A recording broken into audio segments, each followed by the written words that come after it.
Dr. Eric Kelly III and a host of phenomenal speakers from all around the globe for this 7-day virtual event that you don't want to miss. The mission of the Black Business Expo is to raise scholarship money from kids all the way from high school all the way from college. The Black Business Olympics is one of the largest Black business showcases in the world. It is an opportunity for businesses and companies to showcase their businesses globally. We are going to be giving away laptops up to $5,000 away to students. Again, I'm Olivia Appleberry, the founder of 2 Cents Finance and one of the speakers for the expo. I am so excited to see you there. For more info, go to www.blackbusinessexpousa.com or call 919-308-9090 and hope to see you there. I am Black Business. From the moment I wake until the time I sleep. Yes, I am Black Business. I am Black Business. Tell me, are you Black Business? I am Black Business. Do you support Black businesses? Listen, I support Black business because I am Black Business.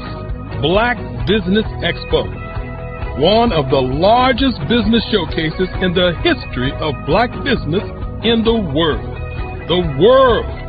Sign up today at www.blackbusinessexpousa.com or call 919-308-9090. I am Black Business. I am Black Business. From the moment I wake until the time I sleep, I am Black Business. I am Black Business. Are you Black Business? I am Black Business. Do you support Black businesses? I support Black business because I am Black Business. Black Business Expo, one of the largest business showcases in the history of Black America in North Carolina. Black Business Expo, one of the largest business showcases in the history of Black business in the world.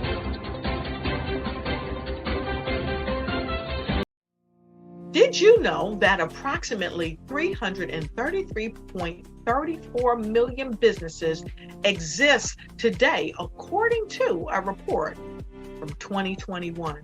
And you may be one of those businesses, or maybe you're not in the business market yet, but you're aspiring to be a business owner. Well, guess what? You're in the right place at the right time. Because let's face it, everything is about timing and opportunity. Hi, my name is Dr. Lotus Richey, and I'm the CEO and founder of the Lotus Richey Coaching and Consulting LLC, along with the Lotus Richey Ignite Show. 15 minutes of success with Dr. Lotus Richey, as well as books to boom your business and bring who you are. And today, I want to bring this amazing message to you about the Black Business Network and the Black Business Olympics. See, the Black Business Network and the Black Business Olympics is designed to help people just like you, that's right, that look like me, to take their business to the next level. Not just in your front yard or your backyard, but globally. The Black Business Network and Black Business Olympics is designed not to just help you survive, but to help you thrive. So join us today as we come together with businesses all around the world to support our students, our children, our young teens, our young entrepreneurs. What we do is we come together to help raise funds for students who are aspiring to be business entrepreneurs, who are aspiring and who are thriving in college. We endow them with a wonderful opportunity to gain scholarship of either a laptop or several thousands of dollars. And we invite you to help be a contributor to this amazing opportunity to help someone that looks just like you. So join us today at our website and let us connect with you and help you ignite and take flight in every area of your life on the Black Business Network. Phenomenal Tanya T. Wise, who is here from the great state of Maryland. Tanya, welcome and thank you for being with us today. Can you indulge our audience a little bit and tell them just a little bit more about who you are and what it is that you do? Well, I love being able to talk to people and have a magnetic attitude, being able to just show them. So I always like to say, level up is Coach at Tanya T. Wise here. So can you tell our audience, just give them a teaser about what your presentation will be about? So my philosophy is that we should all be living our dream life. So tomorrow I'm going to talk about how you start living your dream life. What are some of the things that you thought about in your childhood that you just kind of let go and dormant? Wow. And I want to reignite that and just give you some pointers and some tips, some tools, some strategies to be able to start living your best life now. And guess what, Rhonda? And leave it inheritance for your legacy. Oh my goodness. Okay, I know that's resonating with a lot of people. I've heard that you have a dynamic coaching program. Can you tell us a little bit more about that? Absolutely. So our coaching program help people that have the lack of time, that lack strategies, and lack the confidence to go after their dream life. So we help them implement tools, we help them implement strategies, as well as give them resources so that they can live their best life now and leave that inheritance. Wow. Oh, I love that. I love the leave the inheritance part. Listen, you are dropping some major nuggets, and I know a lot of what you're saying is resonating with a lot of people, but I think we're all curious. How did you even make this transition into the speaking and coaching arena? What's the story behind this? So I started out in finance, and I realized that a lot of people don't necessarily go after their dream life because of the lack of finances or the education behind finances. But it wasn't until I lost my firstborn, my only son, that life changed for me. And where I was going after it all, living the corporate life, hit my 6-figure income and living in my dream house with my dream man, driving my dream car. I nearly lost it all when I lost my son. And so I realized it only takes one financial catastrophe that can change your entire life. That's what made me start All New Beginnings. Because no matter what's going on in life, there's a new beginning.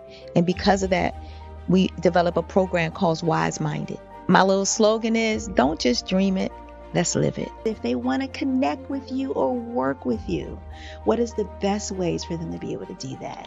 Well, for my social media guru, you can connect with me on every single social media platform as Tanya T. Wise.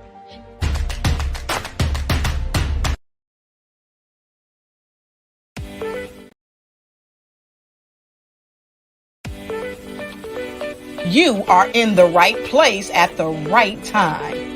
The Black Business Network opens again for its Black Business Olympics, a 24/7 broadcast on business, strategies, global branding, social media marketing, finance, advertisement, and much, much more.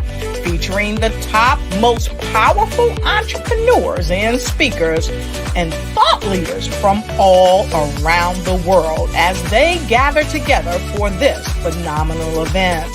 Join the Black Business Network streaming live into the metaverse, STEM City, USA, Black Multiverse, Pod TV, Roku, Hulu, iHeartRadio, Apple TV, YouTube, TikTok, Instagram, Google Podcasts, Facebook, LinkedIn, IBM TV, Spotify, and Twitch. Tune in today and be a part of this amazing movement. The Black Business Olympics welcomes you.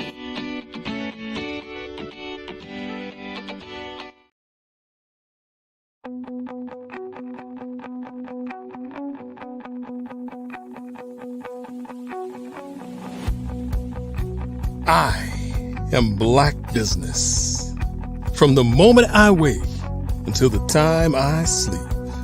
Yes, I am Black Business. I am Black Business. Tell me, are you Black Business? I am Black Business. Do you support Black businesses? Listen, I support Black business because I am Black Business. Black Business Expo, one of the largest business showcases in the history of Black business in the world. The world! Sign up today at www.blackbusinessexpousa.com or call 919-308-9090. I am Black Business.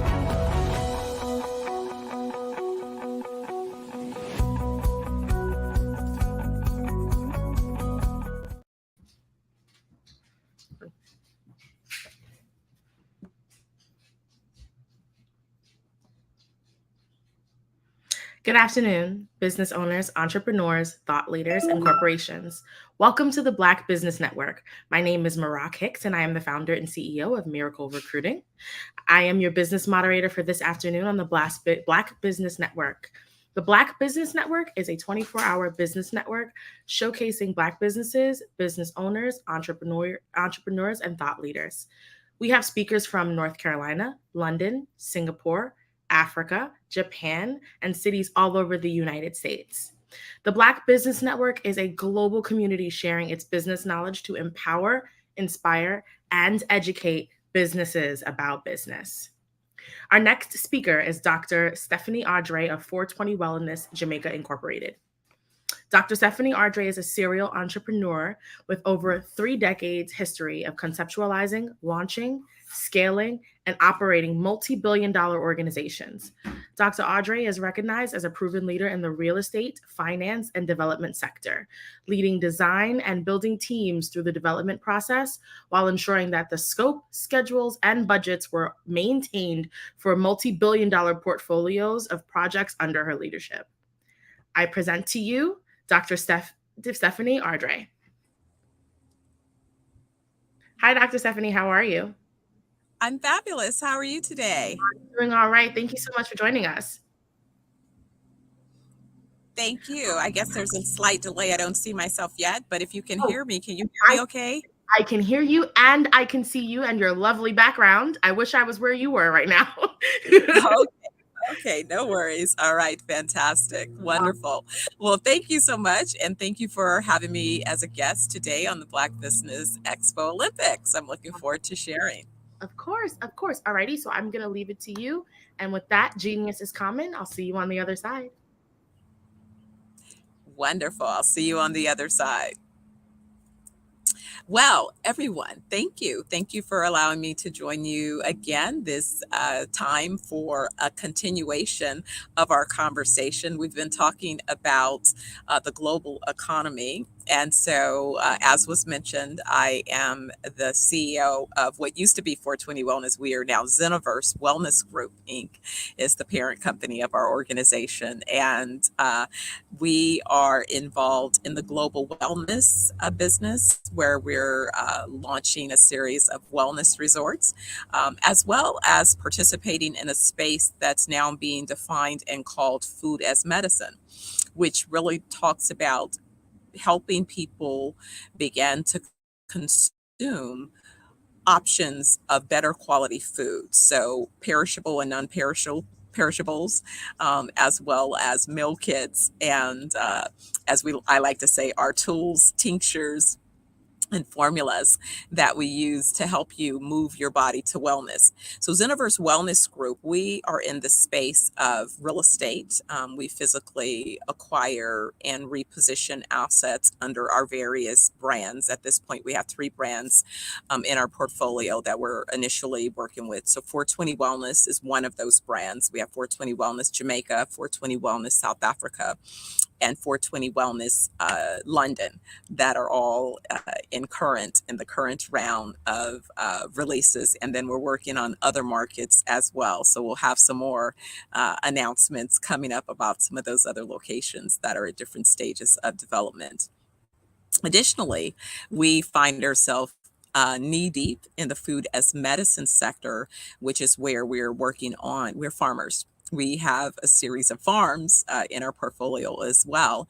And this is where we're able to not only cultivate, but create the food as well as the herbal remedies that we use to help you heal your bodies. And we believe that holistic healing requires mind, body, and soul wellness. And so in mental wellness, we work a lot with experts to help address emotional traumas, because we see that not only are emotional traumas really ongoing poisons and traumatic to live, those memories that people are struggling with.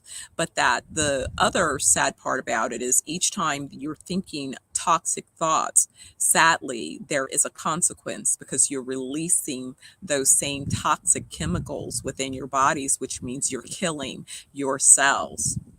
Yes, you are killing your cells based on your thoughts. Imagine that.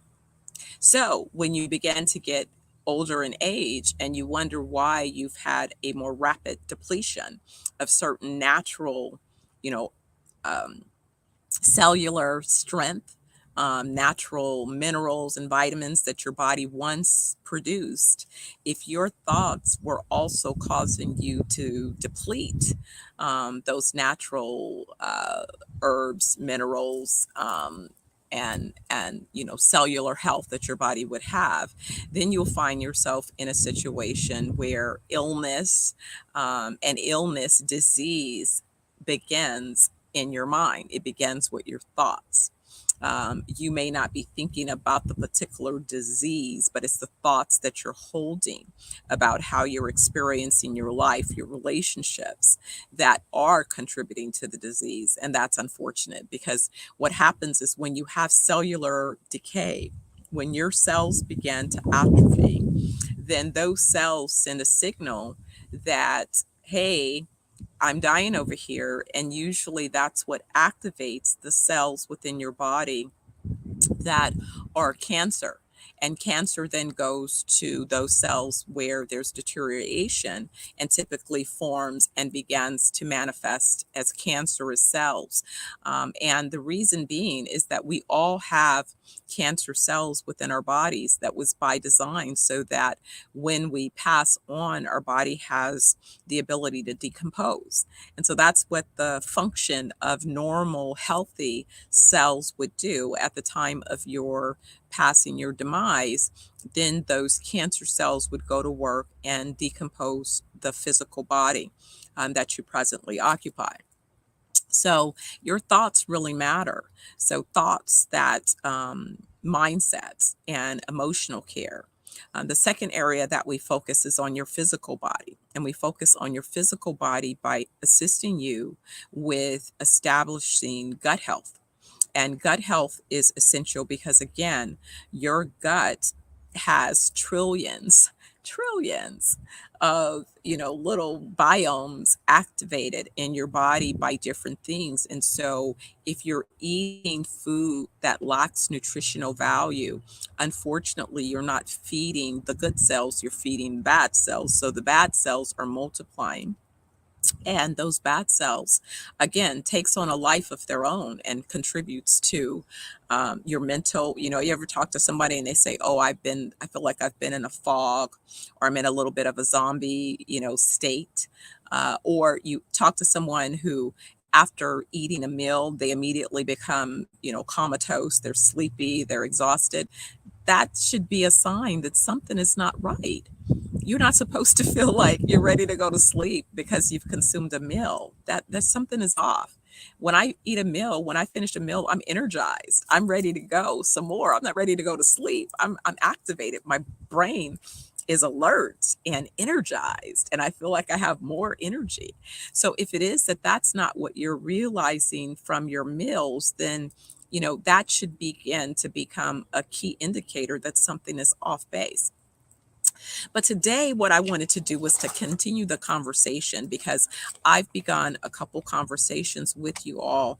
I've talked about the global wellness future with both the author Keedy directly, and then Dr. Oliver and I have had conversations because literally we occupy several of the spaces that he's revealed and discussed. But why we're so excited and why I'm excited in particular is that many of the sectors that are being discussed as opportunities basically present some significant opportunities for Black American entrepreneurs. There's over a $2 trillion market opportunity that we, those of us who are prepared with sufficient capital, capacity, and understanding of how to build customer segments, are uniquely poised to take advantage of. And so that's been the drum that I have been beating, and my colleagues and my team and I have been working towards. Because, see, as an entrepreneur, I learned very early on that I could develop a business, I could develop a solopreneurship if that was my interest. I figured out how to take care of myself. But that's not the problem. I had a bigger vision. How could I be an employer and facilitate taking care of others? How could I have a supply chain that would be rich enough that I could create contracts for others? I think I shared in one of my other interviews or one of my fireside chats about my fondness for the show Billion Dollar Buyer. You know, that's what I imagine, is being able to spend $1 billion investing in companies and creating opportunities. And it's amazing because I talk a lot. I have a vlog that I host each week called Naked with Dr. Money.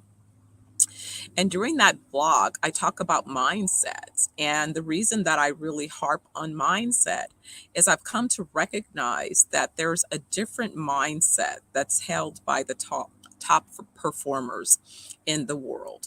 And each top performer has had to invest significantly in their craft. You know, when you look at the Olympics and you look at the competitors, the participants, they train from very early in their lives to one day be able to compete. And a lot of times those competitions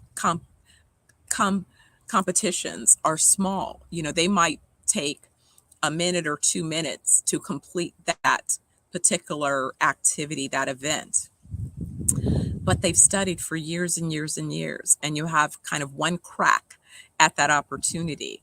So when you think about planning and preparation for someone who's not invested in that type of rigor with their own personal development, on the outside attempting to look in, you miss a lot. You know, it's those, what I like to call those Sunday morning quarterbacks. They have all the answers on what the team could have done differently, should have done differently, what they would have done.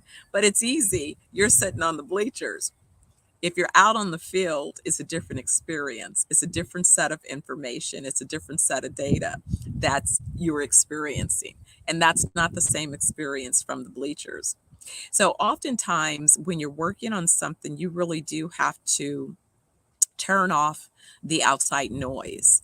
And so it takes a lot of determination. And especially when you see a vision, you know, people are talking about the rise of China. I told somebody I'm China and they're laughing. They're like, what do you mean? I'm saying, because I spent the last 40 plus years studying business. I started studying business when I was 8 or 9 years old, really. And by the time that I was 9, I knew that I wanted to be an international business tycoon. And so that was part of how I chose to invest in my learning. You know, I told my mother early on, and the thing is that was so brilliant about my mom is she didn't tell me no. She said, yes, you can, you know, and over the years, she watched my commitment and dedication. I've taken a lot of risks. I've had wins and I've had more losses than wins, because I don't want you to believe that you step up to the plate and take a swing and you know everything.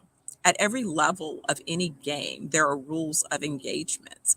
And in the business world, the business sector is filled with variables. There's multiple variables for success. So let me explain a little bit of what's happening with this $2 trillion market opportunity. I started looking at health and wellness really hard 15 years ago. But let me give you the backstory to how that sort of formed its way into my thinking. So what happened was, as a young entrepreneur, when I finished high school, I had an opportunity to start my first business. I won a contract with the California State Library Association. And that was with the assistance. My mother brought that information to me and encouraged me to believe that I was qualified. And I took a stab at it. And when it came down to the contract opportunity, I was not the first person, but I was a finalist. I was in second position. And for some reason, the first person was no longer available. So my contract then was the contract that was awarded. And I kept that contract for 2 years while I completed my Associate of Arts degree in San Francisco as a student at the Fashion Institute of Design and Merchandising. And what was really interesting was, although that was not my school of choice, I had been preparing from the age of 9, because in 4th grade was when we were first qualified to enter the GATE program, which is what the Gifted and Talented Education Program. And if you were a participant in the Gifted and Talented Education Program, then you got to prepare yourself for college, and you began to understand what the criteria was for college. So you had to take a certain level of courses at an advanced level so that you'd be qualified. And so because I grew up at that time, in Emeryville in North Oakland, I was born in Berkeley and raised in Emeryville area. Initially, I went to elementary school there. My school of choice was University of California, Berkeley. And I planned to go to school and become a plastic surgeon. And so I had fulfilled along the way the various requirements until I got to 10th grade. And my mother was experiencing some personal economic challenges that she felt were really significant. And she asked me not to pursue a 4-year college degree, as well as not to pursue a medical education at that time, because she really wanted me to help with, taking care or contributing to the household in a more meaningful way. And so I listened to her, and I told her that I felt that I would be worth more, at least with an Associate of Arts degree. And then I made a promise to her and myself that I would complete the rest of my education on my own dime along the journey, however I could get it done.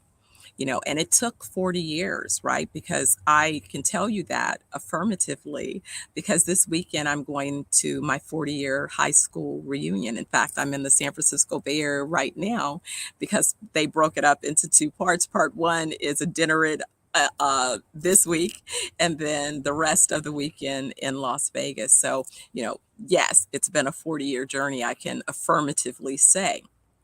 And a journey filled with peaks and valleys, with learning and growth, with development and understanding. And what I realized that I didn't realize really until the year of 2020, that the vision that I had was such a significant vision in terms of size and scale, that all of the journey along the way, you sometimes wonder why you might not be sticky in a particular situation. Or, as I shared with people, I've bought and owned a number of homes, but yet each time they didn't feel like they were the permanent place. But I didn't understand that. It would always kind of be a little frustrating thing. It's like, why doesn't this feel like home, like forever? It never felt like that for me. It felt like it was home for a season or for a reason, but not really for a lifetime. In 2020, I felt like I got far enough along the journey that I was able to sort of look back in perspective and realize all of the various experiences I'd gained. And then it became very clear that the vision to create wellness resorts had been forming and developing, and that I had been adding to the business model and sewing in. So it's the one thing that I tell people, that when you pray or when you have a desire and you believe that you've put or set that intention, that is why it is so important to write out your plans. I've always been a journal keeper. I journal. I've always prepared vision boards. My mother in imparted that knowledge to me again when I was young, and I told her I wanted to be an international business tycoon. She said yes, but she asked me what did that look like so that I could begin to create the visions. And she was the person that taught me how to make vision boards. We used to do that, especially around the holidays when it was quiet. She and I would spend time, just making our vision boards, talking about our year plans. We would evaluate what we felt we'd accomplish for a year, and then we would begin making plans for what we wanted to accomplish in the subsequent year. And that was kind of how we would do our New Year's resolution. So my mother really had me on a path to developing very positive and powerful practices that would then allow me to manifest, the dreams. I would be able to listen internally and know which assignments I had been given. And that's what I believe, that I have been given by the Almighty and the ancestors. So this wellness vision, at 14, I was out with my dad, and I remember we were looking into the window of this business that had closed. And after looking at that business, what we discovered was that it was an aquarium. And I was saying to my father, wow, it would be so great if I could use this aquarium and turn it into some kind of wellness situation. And so my dad said, wellness? And I said, yeah, I don't know why wellness. So whatever, I kind of forgot about it and we went on about our way. Well, then years later, after I had finished having the initial contract that I mentioned, it came time to graduate from FITM. And what I noticed, and I remember discussing this with my mother, I was making more money at that time as an independent business owner than I would make if I were working in the field that I had just trained for.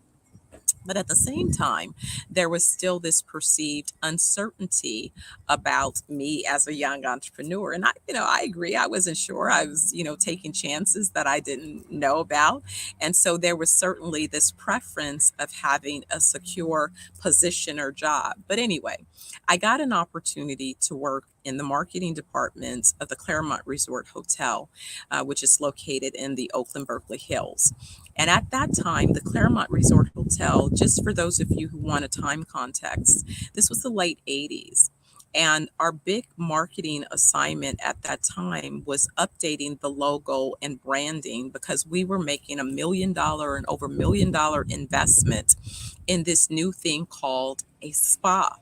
And other hotels had not made a similar investment, but this was going to be this new thing.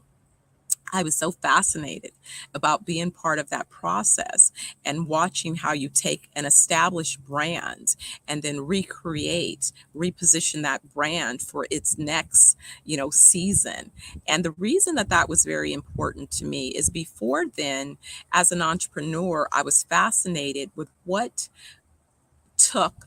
it took to create a sustainable organization. And the companies that I was following were companies like IBM, the Xeroxes, the General Electrics, these Fortune 500, what we call blue chip organizations that had been formed. Again, it all begins with the initial founders, somebody's mind, somebody's ideal, somebody's intention is what causes each organization to form. You forget when you see big established organizations that have lasted for decades, that they all began at the table with just a few who had a belief, who were willing to put in the work. See, that's the problem. Is a lot of people say they want things, but they are not willing to put in the work. They want to sit on the sideline as if they believe that those things are going to magically show up. They don't. It's about you putting forth the intention, recognizing that then, okay, the next thing is now to begin the process. What is your process? What is your contribution to helping you fill the gap between where you are and where you want to be? But remembering that it's the journey. It's not the destination. So every stage, every step along the journey is an opportunity for one or two perspectives. Either it is a lesson that you had an opportunity to learn, or if it is, you come from a mindset that is really a mindset of zero sum philosophy, a win lose philosophy, then you are only evaluating your experiences on either I won or I lost, when really that's not the perspective that high performance uh, leaders rely upon. Yes, we recognize wins and losses, but we don't recognize them in the same context. We recognize them in terms of lessons that I can learn and begin to learn new information so that I can incorporate that new information into my strategy to see if I can produce a different outcome. You know, they've made the statements over and over again about the number of failures that Thomas Edison had in creating, you know, his inventions. And he was a major inventor. And he says, no, these weren't failures. I learned a number of ways that didn't work. You know, we have products, you know, post-it notes. If you were to go from a win-lose, it was technically a failure of a product. No, it was an opportunity to determine that there was a whole nother product that could be produced based on the ingredients. Those ingredients didn't work for the intended outcome, but they produced a better outcome when it is you looked at the opportunity to pivot. However, if you were coming from a mentality of lack, you would never consider that there's a pivot or another opportunity here. And that's the thinking that's held by entrepreneurs. But anyway, I started thinking about wellness and spas again back in my early 20s. And so to have gone along the journey where after working with the Claremont, I went back into business. Became involved with an organization that was encouraging young entrepreneurs to form their businesses. And this again was in the 80s, the late 80s, where in Oakland in particular, if you were a teenager or in your early 20s and you were looking for work, it was very difficult. We were in a deep recession. I think we were under the Reagan administration. A lot of shifts had happened in the economy. And so there was a young woman who figured out that, you know, she had been charged with running her parents' business at a young age. So she figured that, you know, young people have a lot more capacity than maybe they've been given an opportunity to express and develop. So she assembled a brilliant team of then young executives in corporate America who had, you know, functional domain knowledge and also were willing to be mentors to those of us entrepreneurs to show us, you know, a glimpse of what maybe a more structured organization looked like and felt like and operated like. And so at the time that I became involved with the organization, I had already had a chance to be in business. And then even my experiences at FITM were so rich because even though that was not the school that I thought I wanted to attend, it turned out to be the blessing in disguise because most of my professors were business owners. And that was part of how the school was structured. They didn't have full-time tenured professors, a lot of the professors at that time in San Francisco. So when I studied the accounting class, my professor, her and her husband owned one of the top CPA firms in San Francisco, you know. So all of these different instructors were bringing first class instruction in the institution. And because I was a young entrepreneur, they were able to really impart meaningful knowledge. And so it allowed me to go beyond theory to actually being able to apply those practical inputs.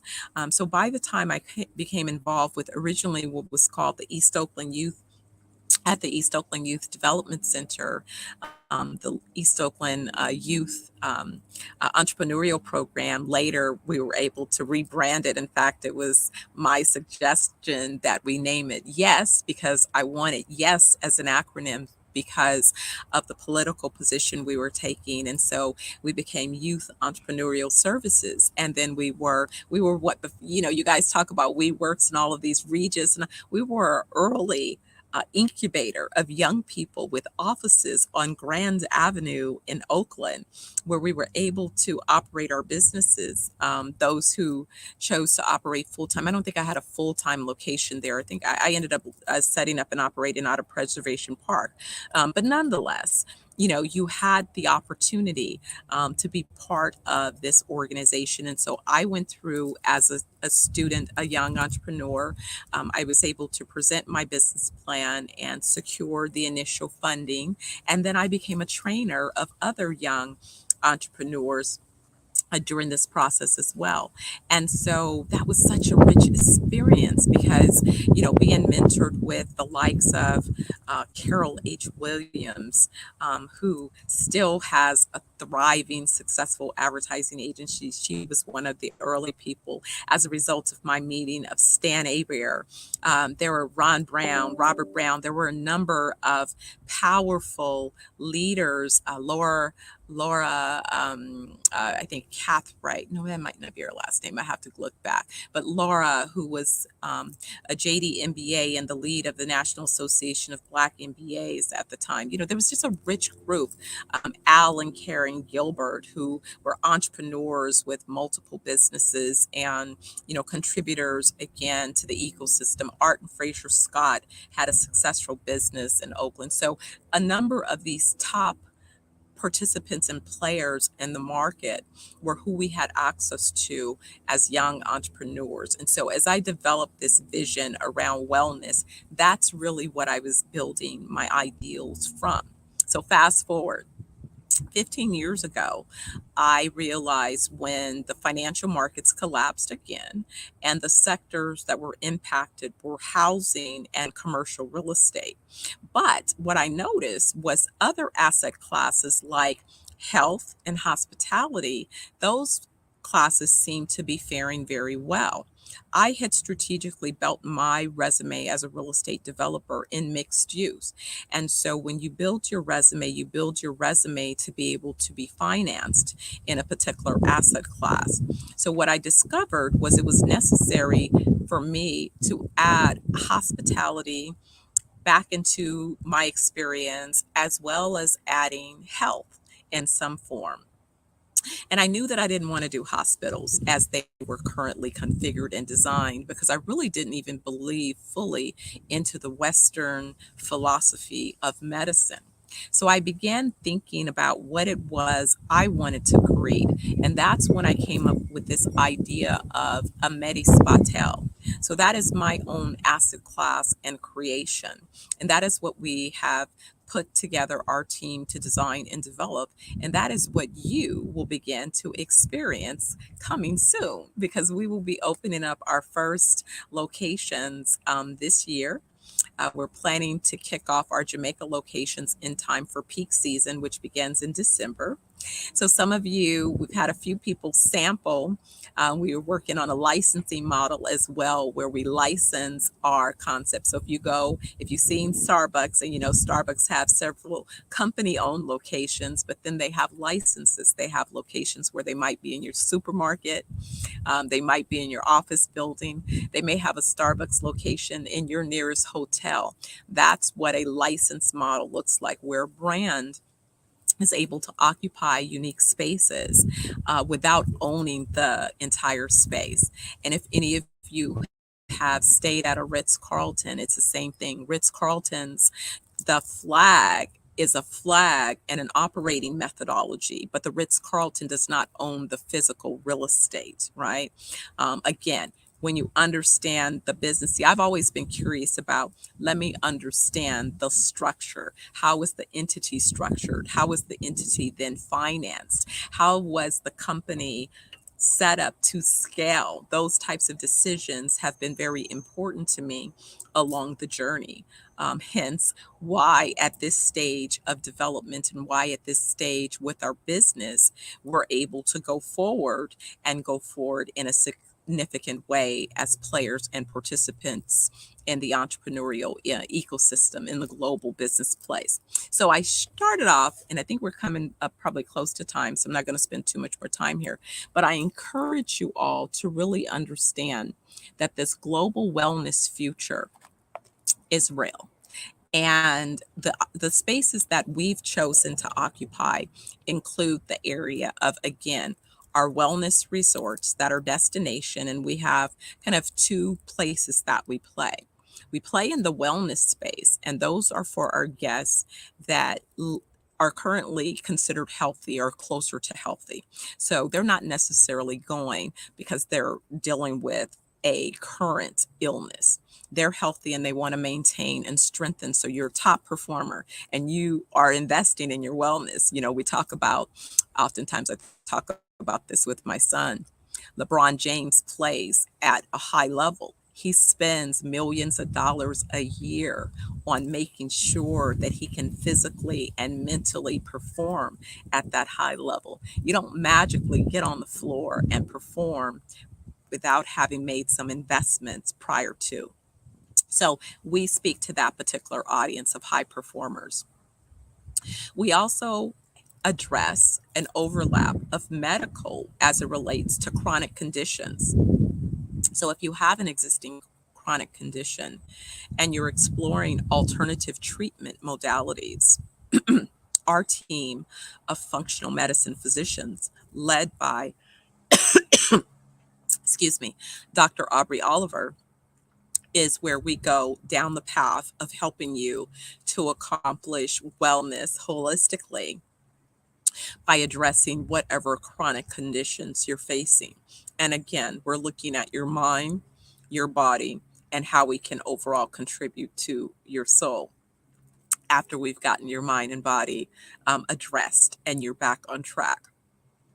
And so what we see is it's a very important to be able to have you experience a certain state of being, but more importantly, to have you consume certain ingredients, certain nutritions.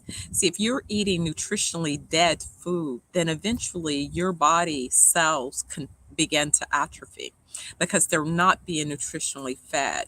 And so no wonder you get to a point of life which should be a point of kicking into another gear, but instead of kicking into a higher gear, you're falling by the wayside. You know, when I look at the current generational cohorts, we have more younger generations, as even Keedy cites in his book. Generation X, Y, and Z are sicker than their parents and are taking on what typically were considered geriatric diseases early. I saw a statistic recently about the rise in early dementia and Alzheimer's for the population age 30 to 45 years old. Hey guys, that's lifestyle.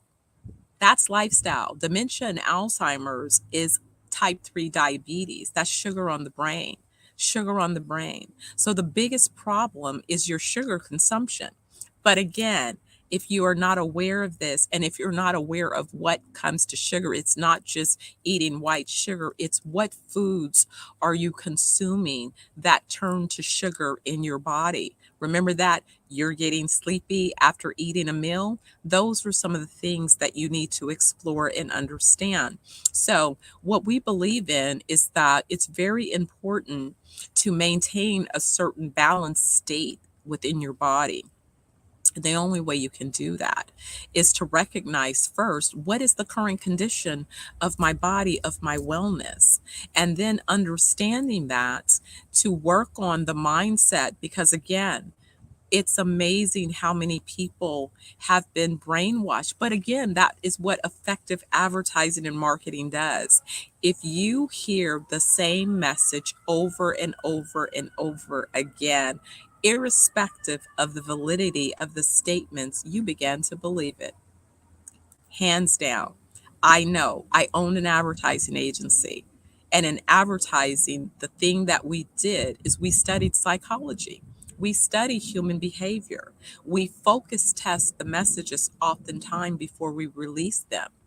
So when a message is impactful and creates a call to action, and then the product is made in such a way to create an addiction, all we have to do is get you to try it so many times, because we know after so many times, it will become the product of choice.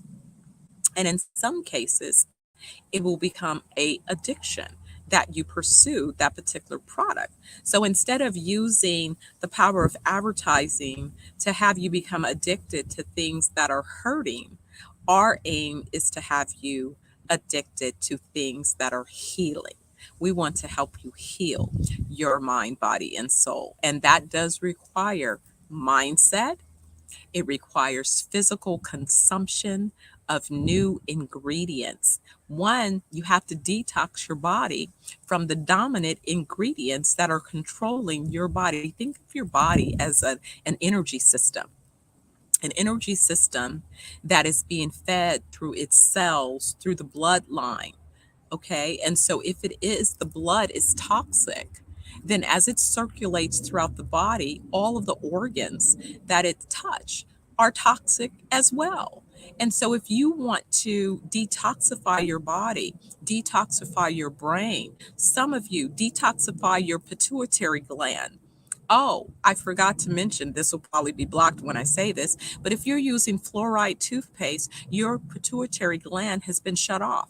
You need to detox and you need to get the fluoride out of your system so that your brain can begin to function the way it was designed to function instead of having an impediment. But again, like I said, this may be blocked. I'm talking too much. I'm telling too many truths.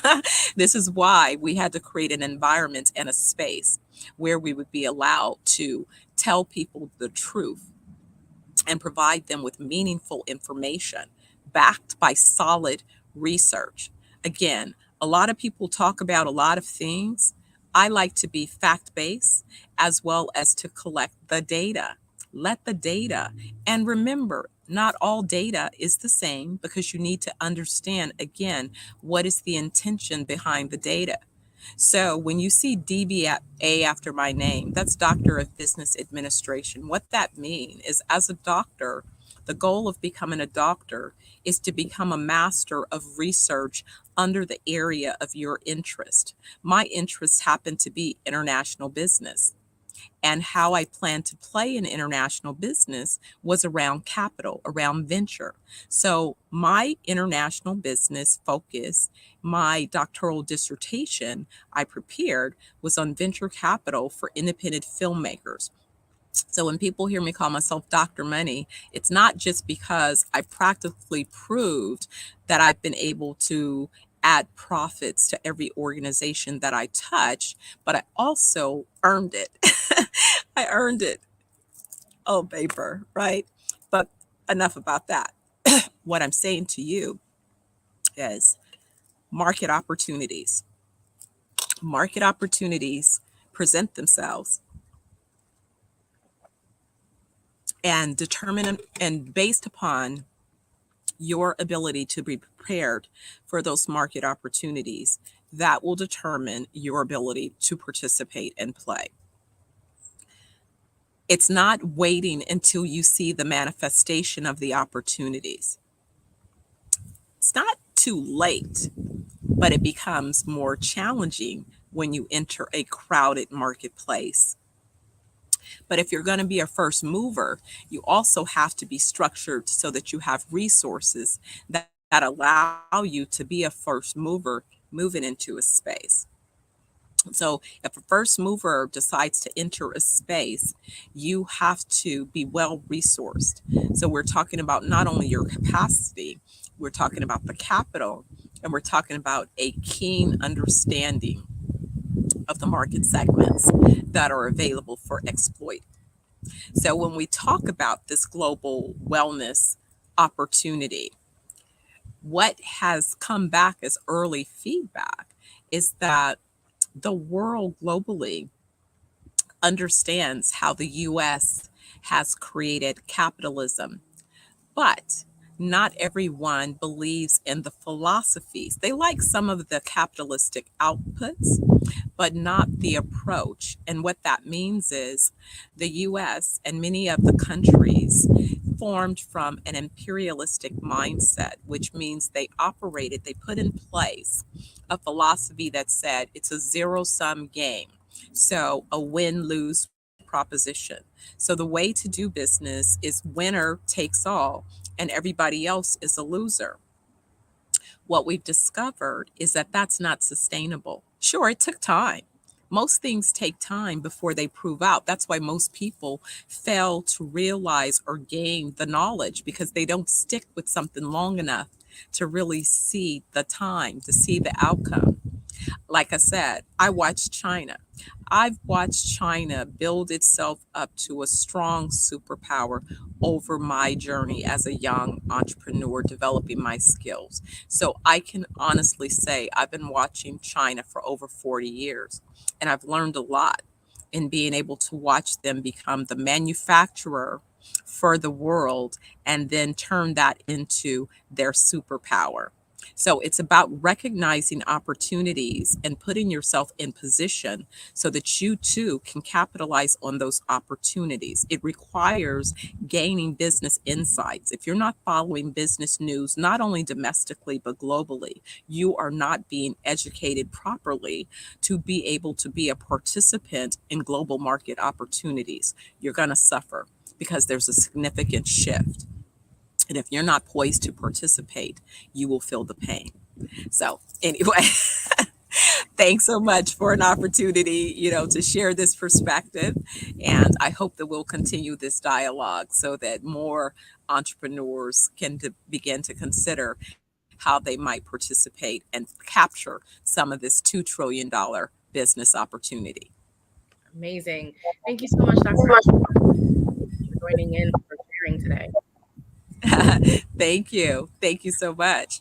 Awesome. Before we let you go, it's okay. I'm so sorry, guys. We weren't able to get her information, but I'm sure you can look her up on the Black Business Expo USA.com website to get more information about where you can find her.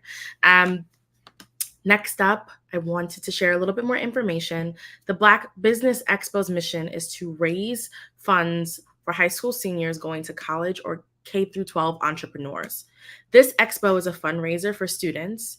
You may go to www.blackbusinessexpo.com to donate to the scholarship fund or use Cash App that's on the screen below at #BBXUSA. Our goal is to give laptops and up to $5,000 to 10 students. Students can register online at www.blackbusinessexpousa.com. Every dollar counts, so we want to remind you to donate to the scholarship fund. We also want to thank our Black Business Expo USA sponsors for August 2023.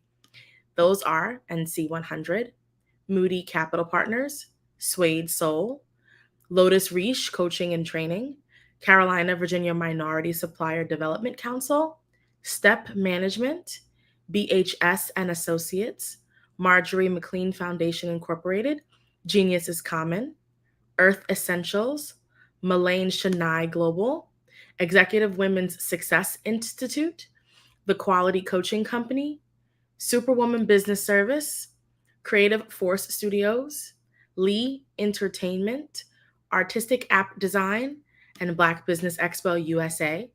Genius is Common, and I will see you on the other side.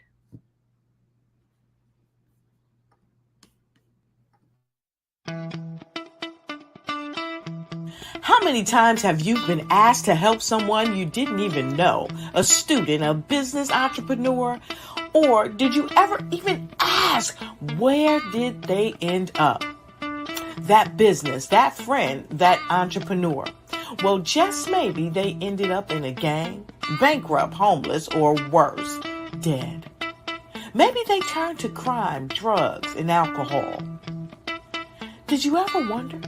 Did you destroy their dream, or was your life always so easy? At the Black Business Olympics, we started a movement to help students complete. Give them hope and foster success. Help them to leave their dreams of providing laptops, computers, and up to $5,000 in scholarship funds.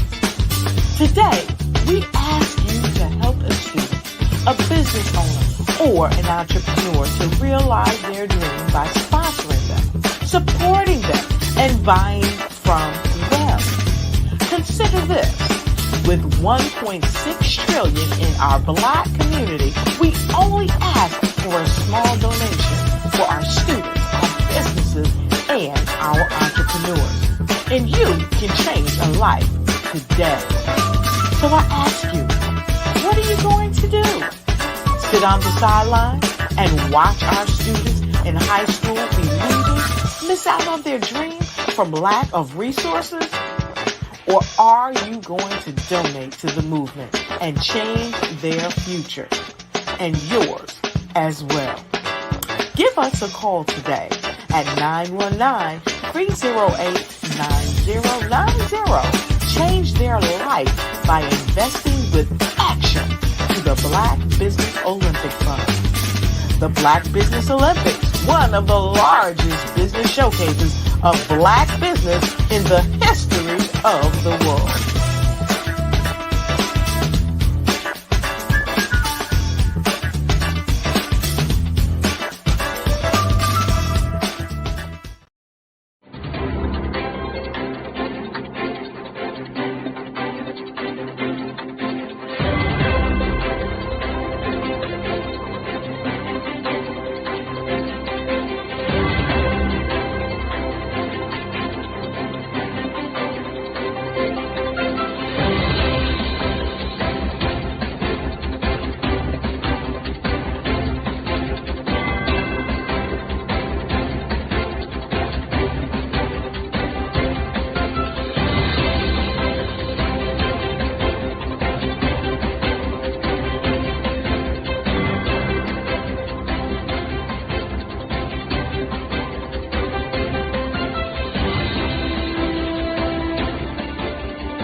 Dr. Eric Kelly III and a host of phenomenal speakers from all around the globe for this 7-day virtual event that you don't want to miss.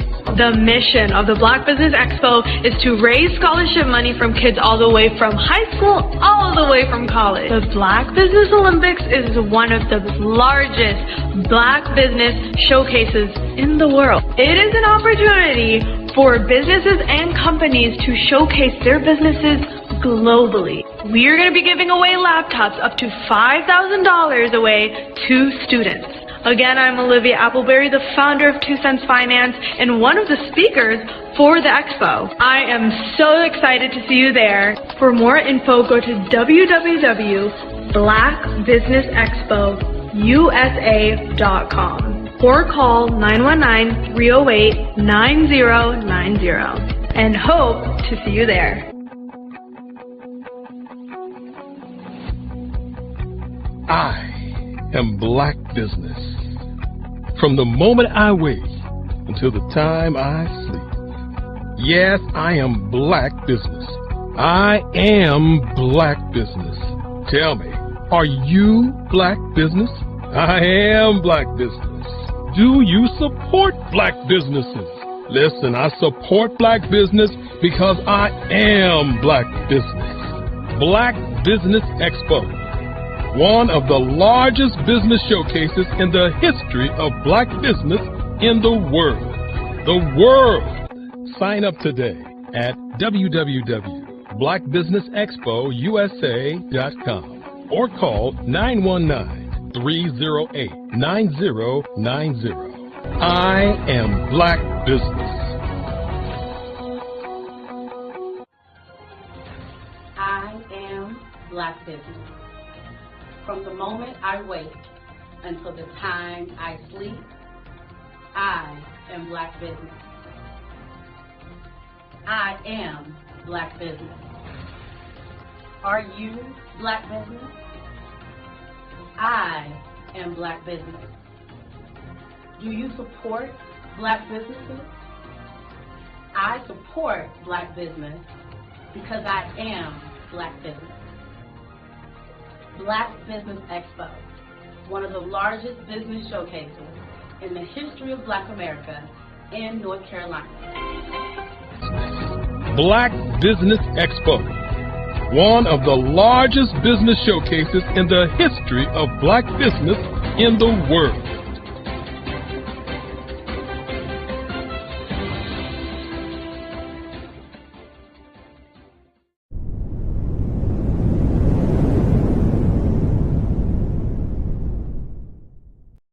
how a lot of people say that being successful is a great thing? Well, it really is. Yet having a successful mindset is the thing that propels people to their ultimate success. Now, many of us get stagnated. So, have you been stagnated and stuck from realizing your dreams because of fears and uncertainties and your mind telling you what if, and you never move into action? Well, you don't have to be stuck anymore. You can break free from the mind's default framework of backing down and freezing on the track to success. When doubts and difficulties arise, I've got something for you. It's called Harnessing Your Thoughts, Take the Reins, Control Your Life, and Win. And this new book is going to help you to cultivate critical thinking skills and harness those thoughts that you need to take back your control of everyday situations and win. So come and get your book July 4th, 2023. It's coming to you to help you enhance your mindset like never before. This powerful book is going to give you the strategies, tips, and tools that you need to really harness your thoughts, take the reins, control your life, because it's time for you to win.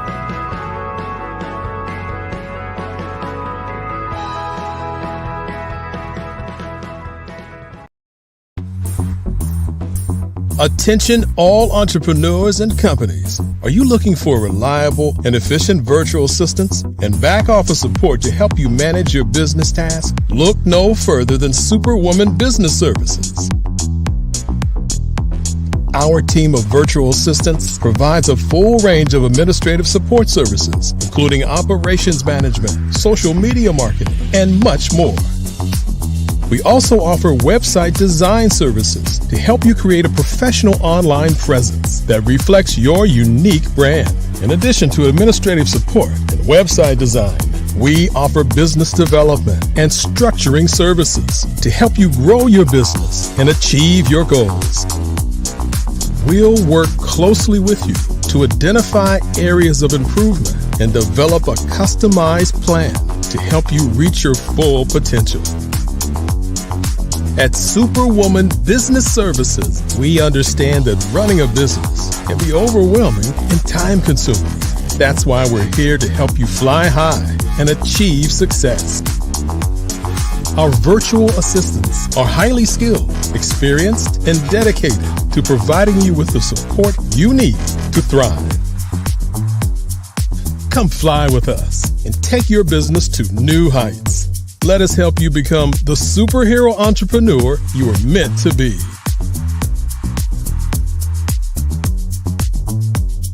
Contact Superwoman Business Services today to learn more about our back office support services. Come fly with us and take your business to new heights.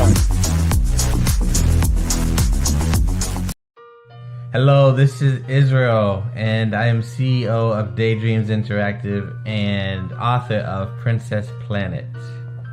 So, genius is common, and as a kid, I loved to daydream. Even as an adult, I loved to daydream. And when my daughter became 6 and loved princess characters, but we just could not find the diversity that showed her, we created our own characters. So, for instance, you have Princess Nulu right here. Princess Nulu is from Uganda, and her genius is that she loves to take care of animals. She can actually even listen and hear what they say. And then we have Princess Isabella right here. Princess Isabella, she's from Cuba, and her genius is biochemistry. One day she hopes to eliminate disease. Then we have Princess Nia right here, and Princess Nia is based off of my daughter, and she is what she wants to be, the greatest dancer alive. So that's her genius. So what's your genius? My genius is my imagination. Genius is common.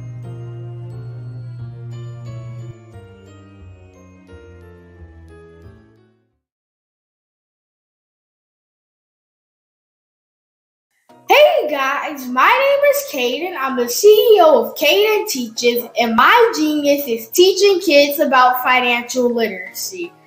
Throughout my financial products, such as my financial flashcards, my activity book, and my newest project, my financial bus, which I bought.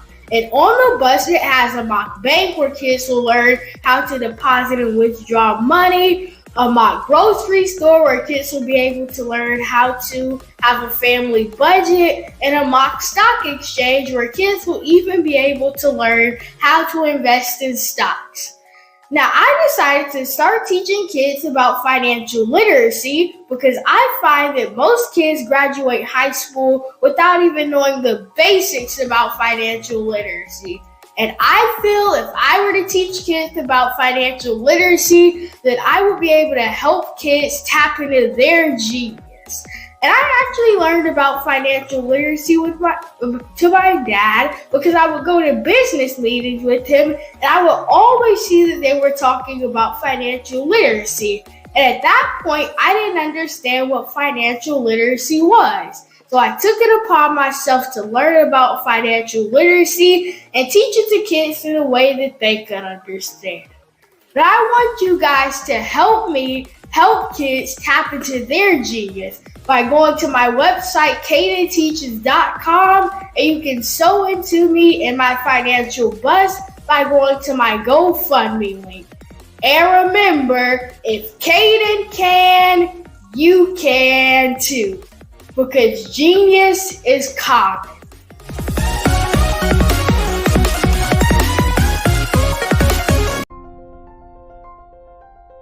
What if you could build your own city? A place where every child can find nurturing people to help them achieve their full potential. A place where every adult can access job training support. Where health education is abundant. Where social justice ruled the land. A place without limitations. Welcome. You have arrived at STEM City USA. It is what every city should be. A safe and trusted community where you find people and resources to help you become everything you are and beyond. STEM City is unlike anything you have ever experienced. It is a digital twin of the world around you, only better. STEM City is about energy and soul renewal. It is more than a digital world. You can almost feel the power of live cultural events, music, and theater. STEM City promises a better future for children with caring mentors and hands-on activities with dedicated tutors to support our youth. STEM City is your passport to a healthy lifestyle with weekly events addressing our community's many issues. STEM City is your financial well-being with helpful information on wealth management, career advancement, job training, and so much more. STEM City is the community you deserve. It is the city where your dreams can come true. STEM City USA, a place in the sky that is accessible to all who reach for the stars.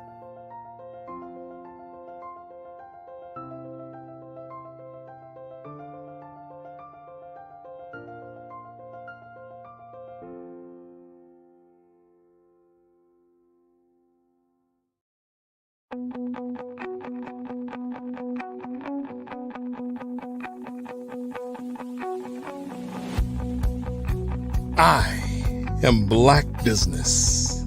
From the moment I wake until the time I sleep. Yes, I am Black Business. I am Black Business. Tell me, are you Black Business? I am Black Business. Do you support Black businesses? Listen, I support Black business because I am Black Business. Black Business Expo, one of the largest business showcases in the history of Black business in the world. The world!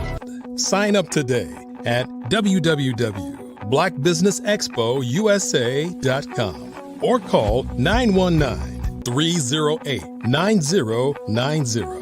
I am Black Business.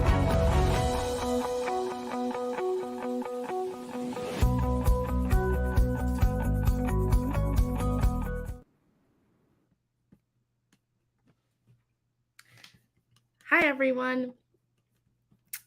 My name is Marak Hicks, and I am the founder and CEO of Miracle Recruiting. And I am here to be your moderator and your next speaker for the Black Business Expo. Black Business Expo is offering the Black Business Olympics to business owners, entrepreneurs, thought leaders, and corporations. The Black Business Network is a 24-hour business network showcasing Black businesses, Black business owners, entrepreneurs, and thought leaders worldwide. We have speakers from North Carolina, London, Singapore, Africa, Japan, and cities all over the United States. The Black Business Network is a global community sharing its business knowledge to empower, inspire, and educate businesses about business. As mentioned, I am going to be your next speaker, and I'm going to tell you a little bit more about myself and my business at Miracle Recruiting. So Miracle Recruiting provides fractional support, HR and recruiting support to organizations, startup companies, nonprofit organizations, and really kind of helps them hunker down on the best practices for all things people operations.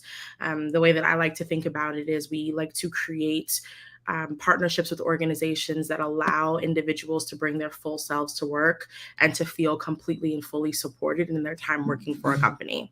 My business started in 2019 with the goal of really bringing a focus to organizations that are on the smaller side about how they can actively implement policy and strategy to develop the people, operations, HR aspects of their business. So that's all things employee engagement, employee experience, recruiting, talent acquisition, soup to nuts policy, to really support those individuals kind of working for the company. I had the idea to start this business because having worked in tech, in HR and recruiting for about 10 years, I realized the importance of having someone who is a Black person and a Black woman actively owning and having a seat at the table to really manage and guide leaders and CEOs through people operations and people experience. No one wants to work for a company or an organization where they don't feel like they're being supported or they're not seen, right? I had spent enough time as a full-time employee at organizations, either being the only Black person in the room, the only Black woman in the room, and really feeling to some degree self-conscious or questioning my ability to fit, to speak, and worrying about the way that I spoke or how what I said would be perceived by people around me when I was the first example or first opportunity that they had of really interacting with and working with a person that looks like me. And so my goal was really to make sure that my experience, both the negative sides and the positive sides of my experience were replicated for other organizations at a small size, but also to make sure that my negative experiences were ones that were never replicated for any person who was joining an organization.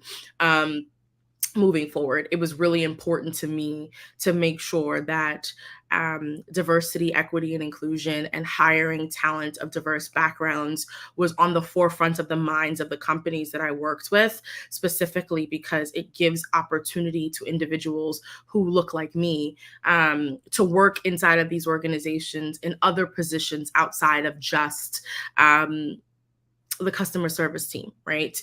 To really trust that they can hire individuals, Black individuals, brown individuals, into positions of leadership at organizations, because for so long there's been such an issue with hiring diverse talent. I wanted to be at the forefront of ensuring that experience actually happened for companies.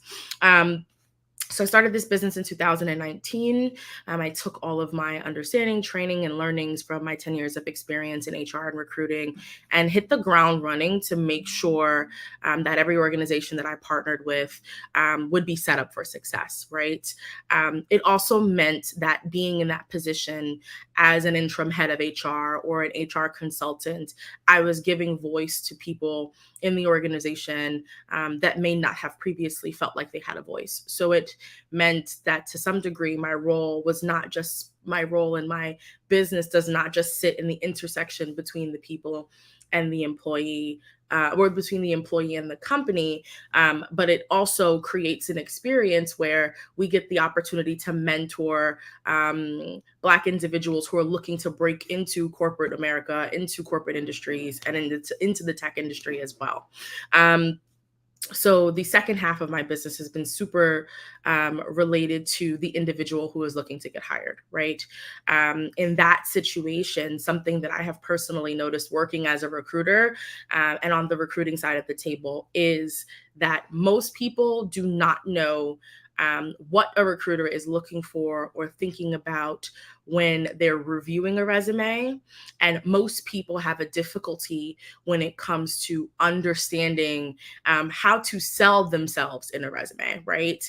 And it pains me to understand that people will spend tons of money to have other individuals write their resumes for them because they feel that they are not able to write a resume for themselves because it's difficult for them to sell themselves or speak positively about the work that they've done or that they are doing. And so with that in mind, I have rolled out virtual and one-on-one based resume writing workshops. So the workshops give you the opportunity to learn exactly what a person is looking for when they're looking to review your resume. I have hired for a number of different organizations in a number of different industries, and what information and context that is actively on your resume is pretty consistent. They're looking for ways for you to sell yourself, right? And they want to have an understanding based off of your resume. What's the work that you did and how you made an impact in the work that you've done. So I partner with individuals on a one-on-one basis or in a class basis to actively walk through the best ways to build your resume. I think that most people hear about resume writing for the first time when they've entered college or while they're in high school. And what I've noticed is when you learn about your resume writing in an academic environment, it is not done with the lens of a person who's looking to hire you.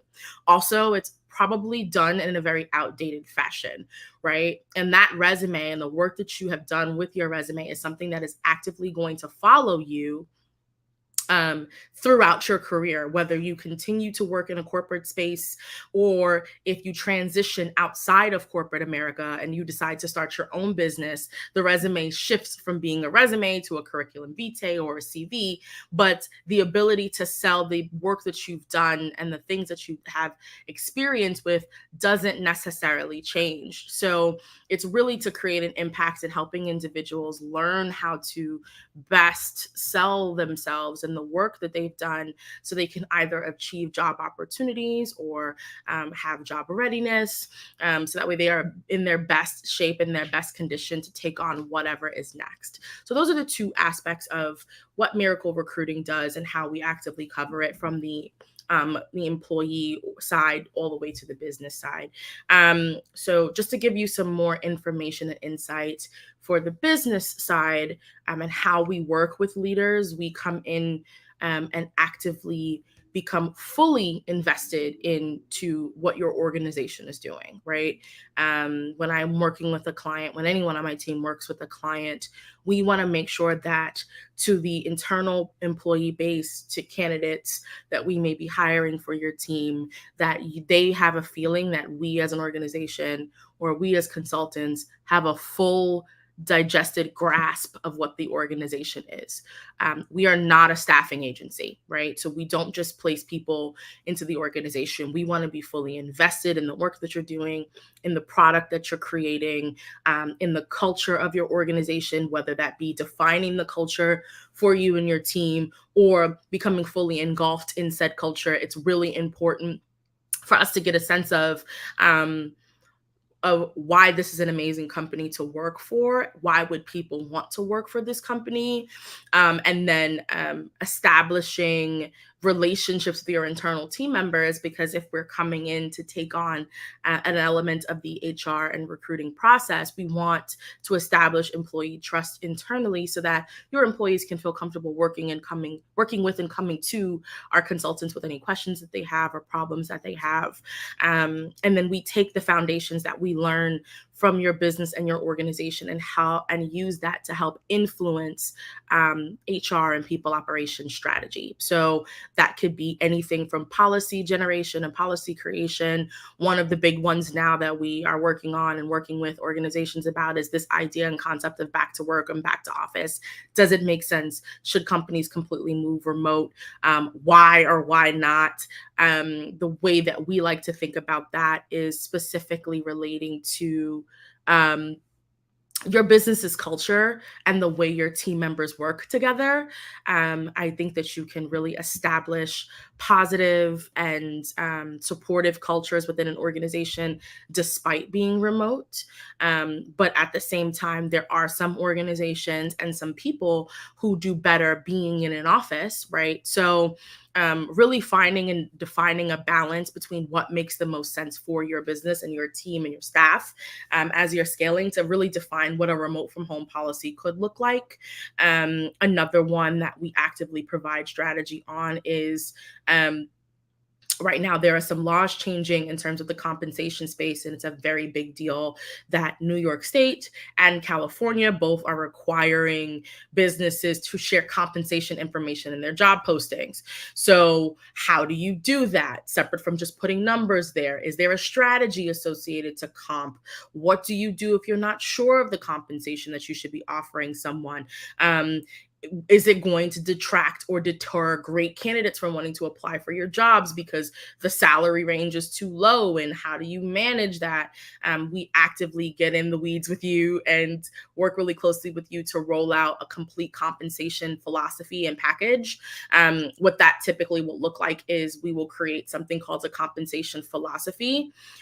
My personal belief is that you should not share information with your candidates externally and with other companies and businesses that cannot be clearly, fully defined, identified, and understood by your internal teams. So I think it's always best to start with your teams internally, right? So we work with you to create that internal philosophy. It can also be shared externally, but it's imperative that internal teams know exactly what they're doing and how they can grow, how their money can grow, how they can start making more comp. So we develop that internal philosophy. It is in line with your company's values. It is in line with your company's mission. And then from there, and with your company's financials, because we also need to be completely realistic about what money is in the bank when we're having conversations with team members internally and with candidates about what we're able to pay people and how much they're able to grow in terms of compensation. So we structure your internal philosophy.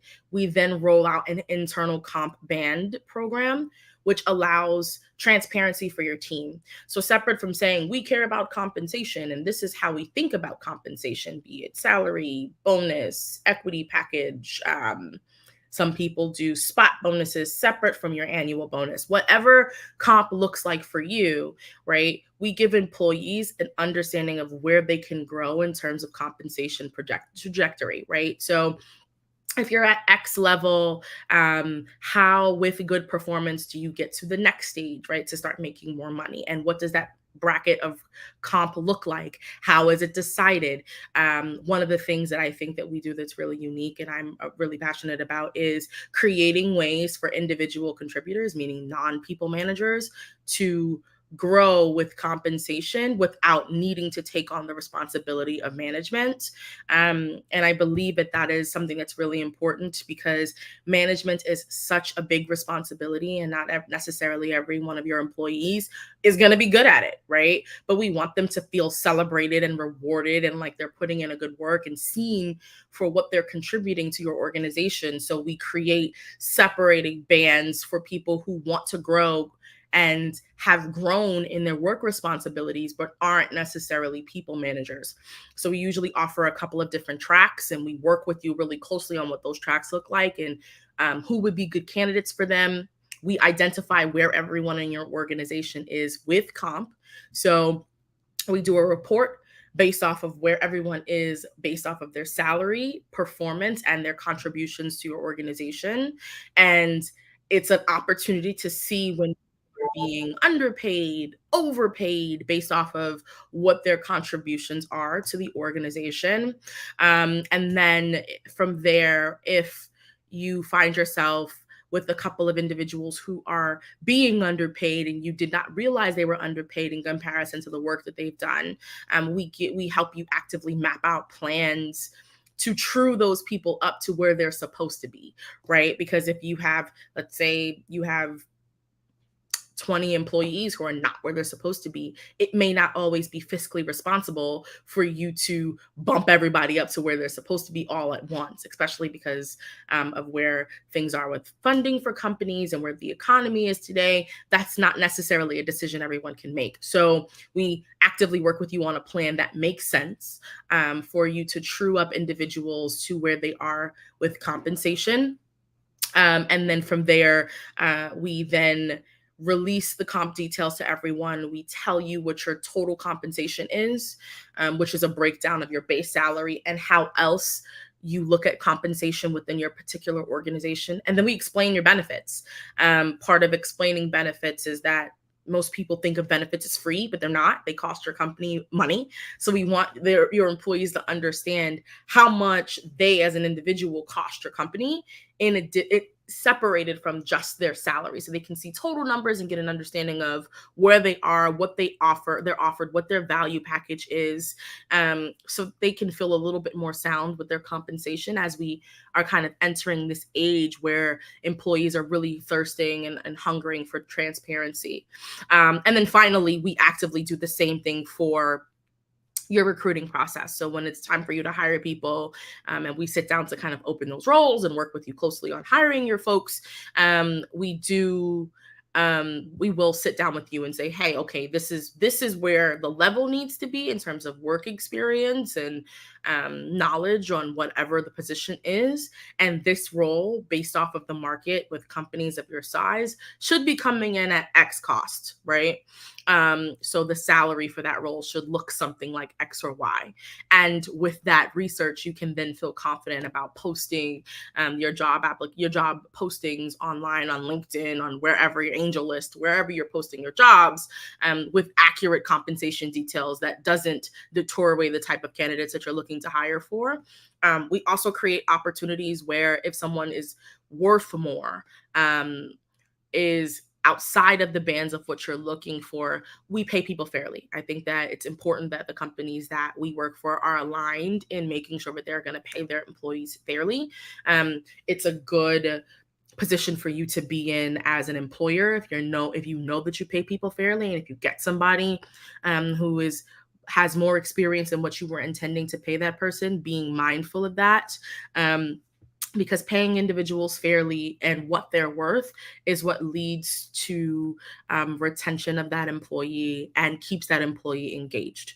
So we work with you on compensations. We really cover all aspects of people ops. So that's comp, that's benefits administration, that's recruiting and selection, that's diversity, equity, and inclusion. We help you develop your diversity, equity, and inclusion plans if you don't have one.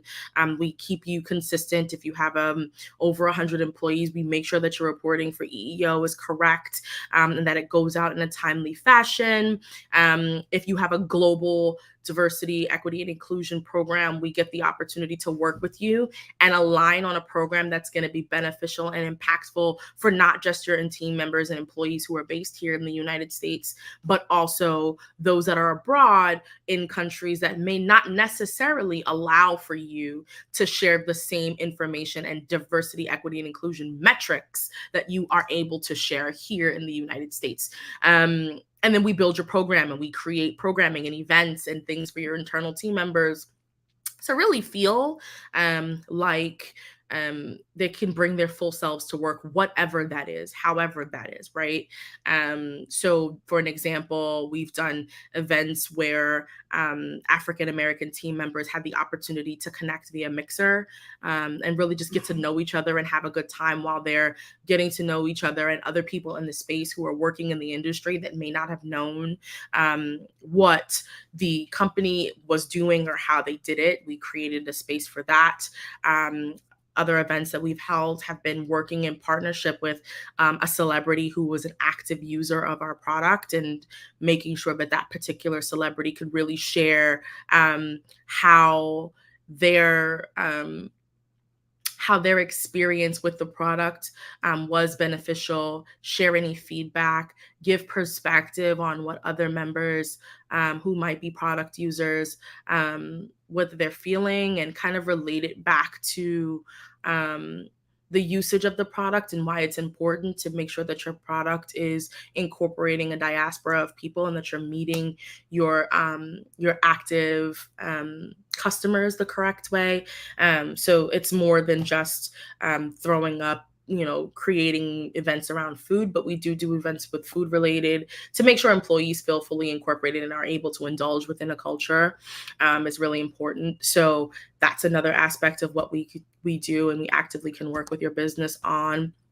And then in addition to that, we roll out internal policy, right? So if that is kind of creating an internal culture for your teams where they can feel accountable and thrive on understanding and having the knowledge, and then we own all aspects of the knowledge share. So if we're doing our job the correct way for you as a partner on the HR side for your business, it will feel like one of our consultants is running your HR ethos. They're covering all aspects for you and in your HR, from payroll all the way to whatever else, anything comes up, employee relations, complaints. We're sitting in the rooms, we're having the conversations, we're conducting the investigations for you. And in partnership with your leadership and executive team. So that way you have a clear understanding of what's going on, and it's fair, it's objective, right? Which is also going to be really important. So we basically come in and we cover all aspects of HR for businesses to really make them feel taken care of in that space, especially because most businesses on the smaller side usually will find yourself in a situation where the CEO is HR. And when that happens, you miss the opportunity to get the real understanding of how your employees are feeling, because no one wants to complain to the CEO, right? So we actively own that aspect. And then we sit with you, we develop HR strategy. If you're noticing employee engagement is an issue, where your team is not as engaged, or you're noticing there's been a trend in turnover and you're trying to dive into those metrics, we work really closely with you to figure out and diagnose what's going on, provide suggestions, and we implement them. So unlike regular HR consultants, we don't just come in and see a problem and tell you how to fix it and leave. We want to be actively involved in helping you solve your problem and make sure that your people feel supported. So that's on the business side. And we actively are able to pick up any sort of projects related to that, be it on an individual basis, or if you are like, we need all of the help, all of the extra sauce, then you can feel free to just let us know, and we come in and really provide the support for you on the HR side in that way. And then shifting back to you as an employee or you as a candidate, right? If you're actively looking for a new job, this is something that the job market is crazy right now. There are so many people who are shifting between being laid off and also actively seeking new employment because their company may be getting ready to do layoffs, or they're just not happy where their environment is. Our goal is to really make sure you feel fully supported, right? So we want you to be able to apply for job opportunities and to feel like you're putting your best foot forward on the market. So we do that in 3 waves. Usually when I'm speaking with someone who is interested in job support, I give them 3 options. And I try for those options to really empower them to work for themselves, right? Because my thoughts are you can always, and I will gladly help you with a resume, and anyone I work with will gladly help you write a resume for a fee. My goal is for you to learn how to write your own resume so that way you don't need to pay anyone in the future. So we first start off with looking to understand what you're looking for and what that support looks like. And then we can actively suggest either a resume writing workshop, or we can actively draft and do the resume rewrite for you as a job seeker. Something else that we can do, and I have done for clients in the past who are seeking new job opportunities, is I'll curate a list of job ads that are open and available. When I give you a list of jobs that are available that could be a good fit for you based off of your background, one, it's usually after a consultation call, so I can get an understanding of what you have done and what your resume actually is. And then one of the conversations that comes up in those chats is specifically around comp, right? I want to make sure that you understand how much you are worth, and how to have those conversations clearly and confidently when you're in an interview, when someone asks you what your salary expectations are, how to appropriately respond to that question. So we do interview training. We actively will set you up for success. We'll make sure your resume looks great. And we'll also curate job advertisements for you. It is important to know that any job advertisement that we curate for you is not one with the business we are actively working for, right? We want to make sure that if there's an opportunity with the business that we're working for, we're not going to give you a list and require you to pay for that, right? We want, if you're available and looking for a new opportunity and you're a good fit, we are happy to interview you for the position because you're looking, right? But if there are other companies in the network or other companies in my network or online who are actively looking for people or candidates who fit your background, I want you to know about that. So we actively share that information with you through spreadsheet. You can use it, lose it. You can apply, not apply, whatever makes you happy. But it helps to be able to see the compensation of the jobs that you are applying for and what you're actually worth, maybe even in comparison to what you may be making today, right? So it's really to make you feel empowered in having those conversations with the recruiters and to feel confident in your interviews, and also to feel confident in your ability to say no as you're interviewing with companies. Because if we're doing our jobs right, if we're setting you up for success, if we're helping you out with interview training, then we're going to make sure that there are going to be more than one company who is interested in you and your background, and can be there as a partner for you if you're asking questions or have questions about how to respond to an email or essentially whatever works. We're going to be your best friend, right? Like, we're going to be attached at the hip throughout your job readiness or your job search to make sure that you're fully sound and secure and settled in whatever comes next.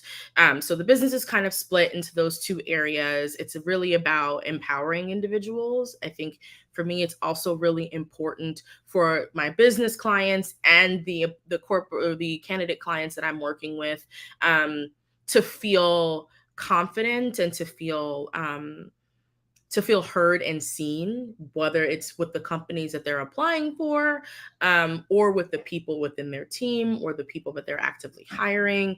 I want people to feel that they are able to trust the process on both sides, right? So we do a lot of work. We're readily available. If you get the opportunity to work with me, I'm very hands-on. I give you my cell phone number. I tell you, you can text me, whatever works for you. But it's just very important for you to know that we have your back, right? Whatever side of the business we're working with you on, we have your back. One of the other unfortunate sides of what we can and have worked on the client and corporate side is including layoffs. So we run you as a company through your layoff process. We hold your hand throughout the entire process for layoffs. And anytime we work with the company for layoffs, it is imperative for me that we are treating every employee who is departing the company with the same level of respect and empathy that we treated them with when they joined the company, right? So that means that we are in the background creating consistent experiences, benefits, offerings for individuals who are being laid off. Like, what does a severance package look like? How should we measure the severance package for each employee so that it's fair, right? Then we also will partner with you, your benefits provider, your COBRA provider, and your former employee on the COBRA process, right? To make sure that they're getting their needs met, that their benefits are covered, that they don't have any issues going to the doctor if they need to, right? We want to make sure that they're fully covered from beginning to end, so they don't have to have any worries about what their life is going to look like as they move into a period of unemployment. So essentially, we just partner with companies and with the employee to kind of help on the job search side, but also to help on the corporate side to create positive experiences for all internal employees and for prospective employees as well, including employer branding and making sure that you have the right footprint in the marketplace as people are applying to your jobs and for your company. So in that regard, one of the things that we do is we actively want to make sure that your workplace culture is a positive one. So that way we're able to work with other companies in the market to make sure that your team feels fulfilled. And as a result of working with me, something that I do really try hard to do with companies that have really good workplace culture and don't need the help before the celebration, for those companies, we will actively work to try to get you on the Cranes, the Built-in NYC, Best Places to Work list. It's important for us to be advertising the positives of your business, including that you are a company that values diversity and you hire diversely. And when it comes to hiring diversely, it's not just hiring Black and brown people and that's it, but it's really creating cultures that internally within your business that make those people feel empowered to do their best work and be their best selves. So that's a little bit about what the business does. On the side, I also get the opportunity to really partner closely with other HR leaders and network and kind of have open conversations about some of the major topics that are going on in the space and how other companies in connection with those talks get the chance to have a new vision or a new lens on the way that they can be working with their employees to create better cultures, right? Workplace culture right now is on fire. It's a conversation that people are thinking about, whether they are the employee or they're a strategic leader. They're concerned about culture, right? There's a lot happening in the world. In addition to there being a lot happening in the world, there's a lot happening with people who are looking for new jobs. They've either come from bad cultures or looking for good cultures. They may find themselves in a situation where they want to make sure that wherever they're going is going to be a positive place for them to go. And in addition to that, they're also kind of wanting to make sure that they can trust the company that they're looking to go to. With so many companies today needing to actively lay off team members, it just feels like an unsteady environment. So really working with you to reestablish trust with your employees, within your candidate base, to make sure people feel valued and seen and heard while they're working for your organization. Is kind of how we work with you as a business and we collaborate together. And then on the opposite side, again, we do offer those those resume writing workshops to teach people to write their own resumes, to celebrate themselves, to know how to speak about themselves in a resume and publicly. So that way, when they move forward, they're in a good shape to be able to do this and kind of rinse and repeat as they're growing within their career and within some of the spaces that they're looking to step into. So that's a little bit about how we work. We are actively seeking clients at all times. There is no delay or gap in when we're looking for new opportunities to work with companies and with individuals who are looking for resume support and interview training. And you can always feel free to reach out to me directly on LinkedIn as well if you're actively having questions. Something I do also offer is like resume reviews. So if you don't want me to do the resume for yourself, you feel confident in your ability to write your resume, but you're looking for an HR leader to look at your resume to see if it's good. We also do offer those, and actively will review your resume. And I dissect resumes with a red pen, so or a pink pen, because my favorite color is pink. So it's not uncommon for me to run in and kind of give you a ton of recommendations on changes that you can actively be making on your individual resume, so that way you get the opportunity to take that resume back and go fix it yourself, knowing and kind of having an understanding of what people who are in an HR position or a recruiting position are actively looking for. And then if any job referrals I see in the network are aligned with your background, again, I'm always 1000% happy to reach out to you or keep you top of mind to really consider you for any opportunities that I hear about. Or if I'm working on them, I actively will consider you. If I hear about it, and if a friend in the network or a previous colleague is looking for someone and you're a really good fit for that, I'm more than happy to circle back and have the two of you connect, because I want to see opportunities for people who look like me to be successful and to really be making the money that they're worth. So that's a little bit about what I do at Miracle Recruiting and what my team does. We are based in Philadelphia today, but are active to work out of any country, any state in the United States. So if you are anywhere in the country actively looking for support for recruiting or for the candidate experience, please feel free to just give us a reach out or a shout.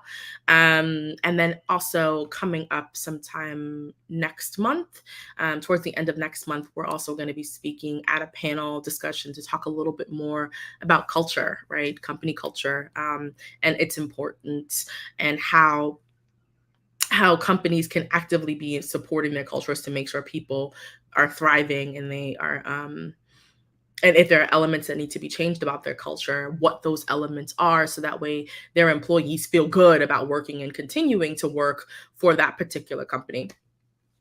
So that's us at Miracle Recruiting. You can always find me or me on LinkedIn at Marak Hicks. My name is Marak. And then you can always find us online at www.miraclerecruiting.com, or you can email me directly at marak@miraclerecruiting.com. If you have any questions or think of anything else, you can definitely reach out to me there. There's a form on the About page, so you can just pop in and shoot me a question through the form, and it comes to me via email. Again, just a quick run through. My name is Marak Hicks and my business is Miracle Recruiting. And at Miracle Recruiting, we actively support two different types of clients. One of those clients is a company or a corporation or a business with all aspects of people operations and HR, from payroll to anything else you can possibly think of that touches people or has an active hand in the experience of your employees or the business. That also includes HR strategy and operational strategy and operational effectiveness, making sure your team is showing up and bringing their best selves. And we also have a very, very big hand in establishing and developing diversity, equity, and inclusion programming for your business. And then as a candidate, if we take you on as a candidate client, one of the things that we will actively do is support you in your job search and your job journey. Part of that being empowering you by having you enroll in one of our resume writing workshops. So you have the opportunity to learn how to build a resume in a way that really resonates with recruiters at the jobs that you're applying for.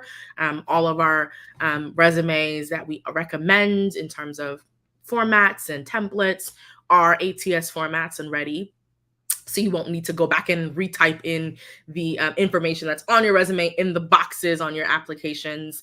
And then separate from that, if you actively want us to take on this project of writing your resume and redrafting your resume and your cover letter or your curriculum vitae, we can take that on for you as well. And as a part of that opportunity, both packages, we do curated job listings and job postings for companies that are actively hiring in this space that really could benefit from seeing your application. So be it companies within the network or companies that we're seeing outside of our network that are actively hiring, we will recommend the job opportunity to you. Again, those job recs that we do recommend to you are not active clients that we are working for on the corporate side. We're just curating the information for you based off of what we're seeing in the market, and providing them as suggestions for you to do what you please with.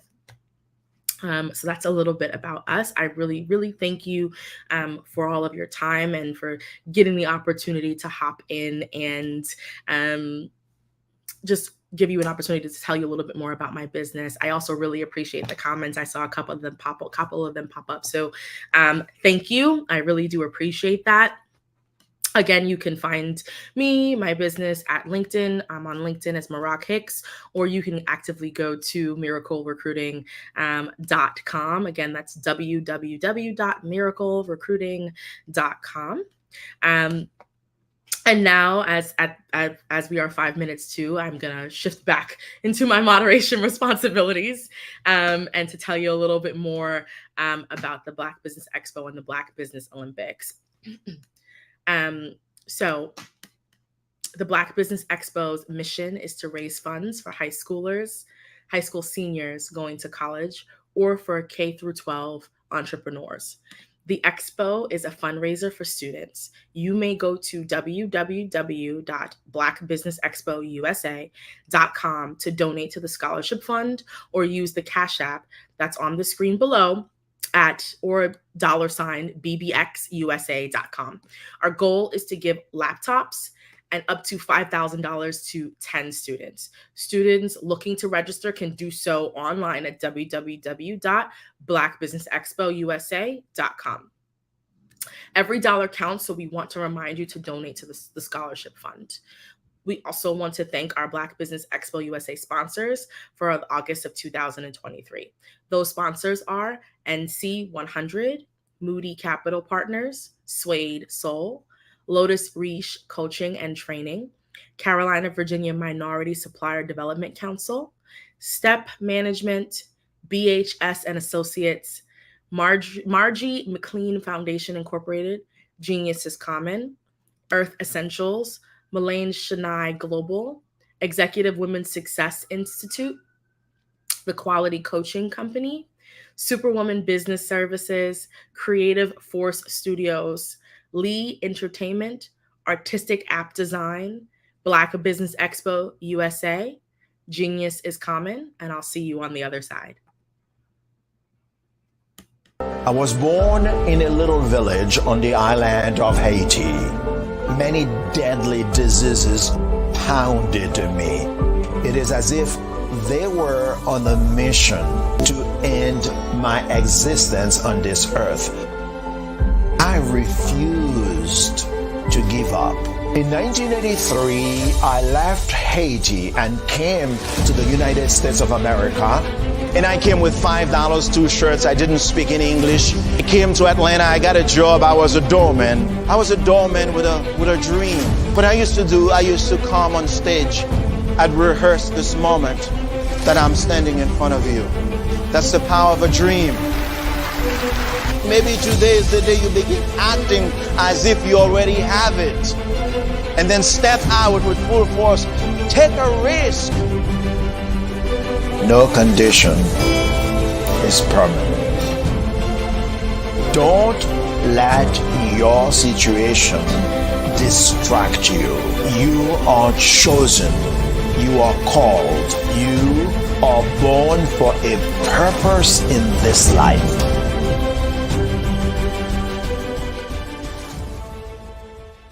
Phenomenal Tanya T. Wise, who is here from the great state of Maryland. Tanya, welcome and thank you for being with us today. Can you indulge our audience a little bit and tell them just a little bit more about who you are and what it is that you do? Well, I love being able to talk to people and have a magnetic attitude, being able to just show them. So I always like to say, level up is Coach at Tanya T. Wise here. So can you tell our audience, just give them a teaser about what your presentation will be about? So my philosophy is that we should all be living our dream life. So tomorrow I'm going to talk about how you start living your dream life. What are some of the things that you thought about in your childhood that you just kind of let go and dormant? Wow. And I want to reignite that and just give you some pointers and some tips, some tools, some strategies to be able to start living your best life now. And guess what, Aquanda? And leave an inheritance for your legacy. Oh my goodness. Okay, I know that's resonating with a lot of people. I've heard that you have a dynamic coaching program. Can you tell us a little bit more about that? Absolutely. So our coaching program help people that have the lack of time, that lack strategies, and lack the confidence to go after their dream life. So we help them implement tools, we help them implement strategies, as well as give them resources so that they can live their best life now and leave that inheritance. Wow. Oh, I love that. I love the leave the inheritance part. Listen, you are dropping some major nuggets, and I know a lot of what you're saying is resonating with a lot of people, but I think we're all curious. How did you even make this transition into the speaking and coaching arena? What's the story behind this? So I started out in finance, and I realized that a lot of people don't necessarily go after their dream life because of the lack of finances or the education behind finances. But it wasn't until I lost my firstborn, my only son, that life changed for me. And where I was going after it all, living the corporate life, hit my 6-figure income and living in my dream house with my dream man, driving my dream car. I nearly lost it all when I lost my son. And so I realized it only takes one financial catastrophe that can change your entire life. That's what made me start All New Beginnings. Because no matter what's going on in life, there's a new beginning. And because of that, we develop a program called Wise Minded. My little slogan is, don't just dream it, let's live it. If they want to connect with you or work with you, what is the best ways for them to be able to do that? Well, for my social media guru, you can connect with me on every single social media platform as Tanya T. Wise. Why do I do what I do? You know, my life coach asked me that a few years ago.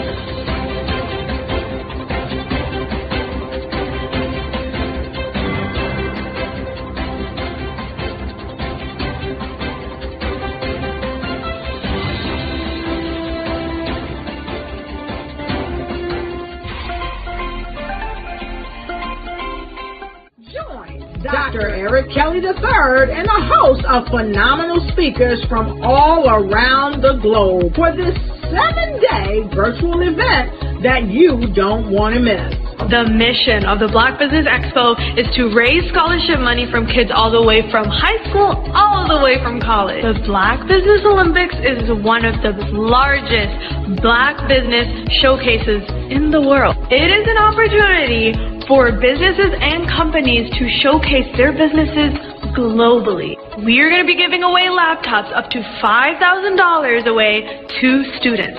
Again, I'm Olivia Appleberry, the founder of 2 Cents Finance and one of the speakers for the expo. I am so excited to see you there. For more info, go to www.blackbusinessexpousa.com or call 919-308-9090 and hope to see you there.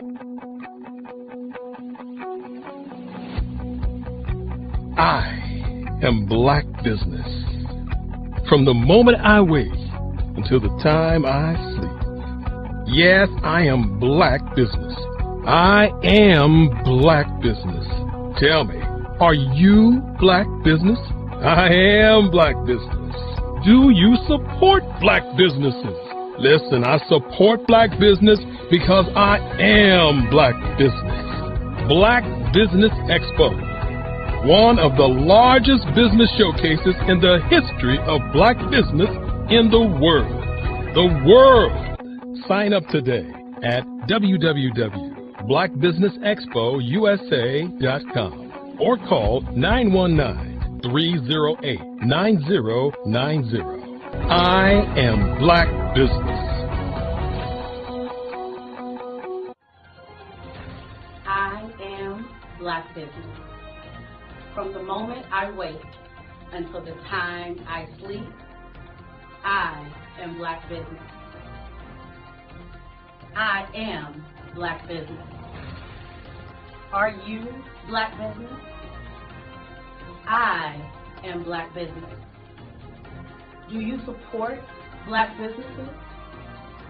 I support Black business because I am Black Business.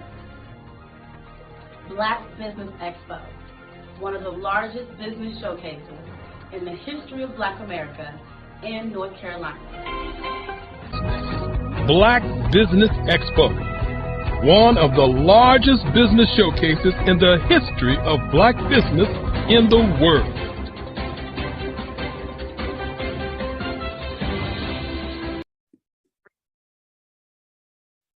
Hello, I'm Dr. Madeline Ann Lewis, President and CEO of the Executive Women's Success Institute. And my genius is helping women accelerate the path to success.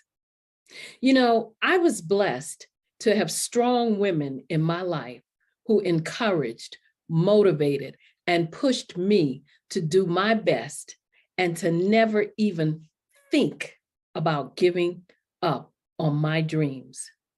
So I say to women, we must show up to rise up. We have talents and potential, but who will see them if we don't speak up and get noticed? I know that women are a tremendous resource on this planet, and there is nothing more fulfilling than helping a woman tap into her full potential. I do this because I want to be a part of helping as many women as I can to show up, to rise up. I do this because... Hello, my name is Kiasi Helm and I'm 14 years old. I think my genius would probably have to be setting goals and achieving them. I say this because ever since I was young, I always wanted to be an author, and at age 11, I ended up achieving this. But not only did I end up becoming an author, I ended up becoming a public speaker, a publisher, a business owner, all these great things. The name of my business is Written by Kids Publishing Company. I decided to start this company because I thought it was important for me to help kids my age express themselves through literacy and just achieve their own goals. Because to me, achieving goals is the best thing in the world to feel. It's you just achieving things and aspirations that you set for yourself. And I know that everybody is capable of this because even if you don't end up achieving the goal, you still tried your best, and that's the most important thing. And everybody is capable of this because genius is common. Thank you. I'd like you to imagine with me, if you will, opening an app where you can collaborate with like-minded individuals from around the world, get inspiration and in-app tools to launch and grow your business, as well as share your knowledge and earn compensation, all in one app. Well, the name of that app is Truso, short for Truly Social. Hi, I'm Matthew Newman, the founder and CEO of Truso, a new concept in social media.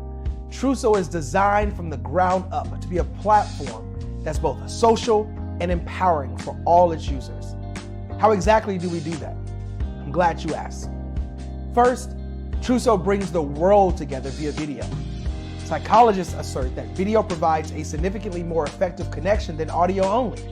When you enter a community on Truso, you're face to face. Second, on Truso, you don't have to have 1 million followers to monetize. Our business model allows all hosts and moderators to monetize, no matter the size of your following, by 1, producing fee-based content, and 2, inviting others to join the platform as subscribers. Even more, Truso has an in-app resource library with over 100 free resources, forms, and documents to help you build your brand and grow your business. Third, Truso is inclusive. The The deaf and hard of hearing communities make up 360 million people worldwide. Unlike audio-only apps, Truso embraces this community, providing a networking platform that allows them to participate via video and closed captioning. We even have a deaf and hard of hearing foundation in the works as well. Fourth, Truso is both social and safe. We refer to Truso as a virtual extension of the beauty shop, barbershop, and brainchild of the community. A place where there's laughter, along with wisdom, growth-oriented conversation, and genuine connections in a safe space. Truso even has proprietary security to ensure we maintain a safe environment for everyone. Where are we at now? Truso is live, y'all. We've launched in beta and we're acquiring users daily. We have an incredible development and marketing team, plus amazing celebrity influencers at the table, helping us spread the word around the globe, beginning within the African diaspora and beyond by creating a safe space for growth, connection, and collaboration. We're truly excited about Truso. We've created something special for which there is a global market. And we invite you to embark on this journey with us as a shareholder. The future for Truso is truly bright. Join us and let's go there together. Follow the Brand TV broadcast host, Grant McGaugh, as he visits with top executives and entrepreneurs to find out their secrets of success with their personal brand. Follow the Brand TV broadcast host as he focuses on brand development to build better relationships, bring value to your business, relationships, and career. You will enjoy listening to each episode that is tailored to speak to you directly. If you're looking for this type of clarity in terms of building your brand, you have tuned into the right station. Each episode will help you to shape a conversation in the 5-star BDM network of 20,000 professionals and become a springboard for your corporate engagement and business opportunities. Each guest will frame their story in the areas of personal branding, business development, career development, financial empowerment, and technology innovation. Grant McGaugh explains why he is the CEO and owner of his own professional career. Grant is an accomplished business leader and entrepreneur who wants to give back to individuals to grow their personal brand strategy. Tune in as he weaves his story about new possibilities, while to you exceed expectations. If you love storytelling, this show will make for fun.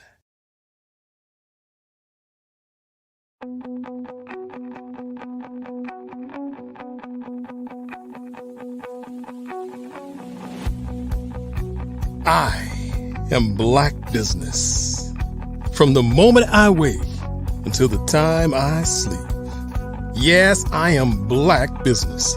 I am Black Business. Tell me, are you Black Business? I am Black Business. Do you support Black businesses? Listen, I support Black business because I am Black Business. Black Business Expo, one of the largest business showcases in the history of Black business in the world. The world! Sign up today at www.blackbusinessexpousa.com or call 919-308-9090. I am Black Business.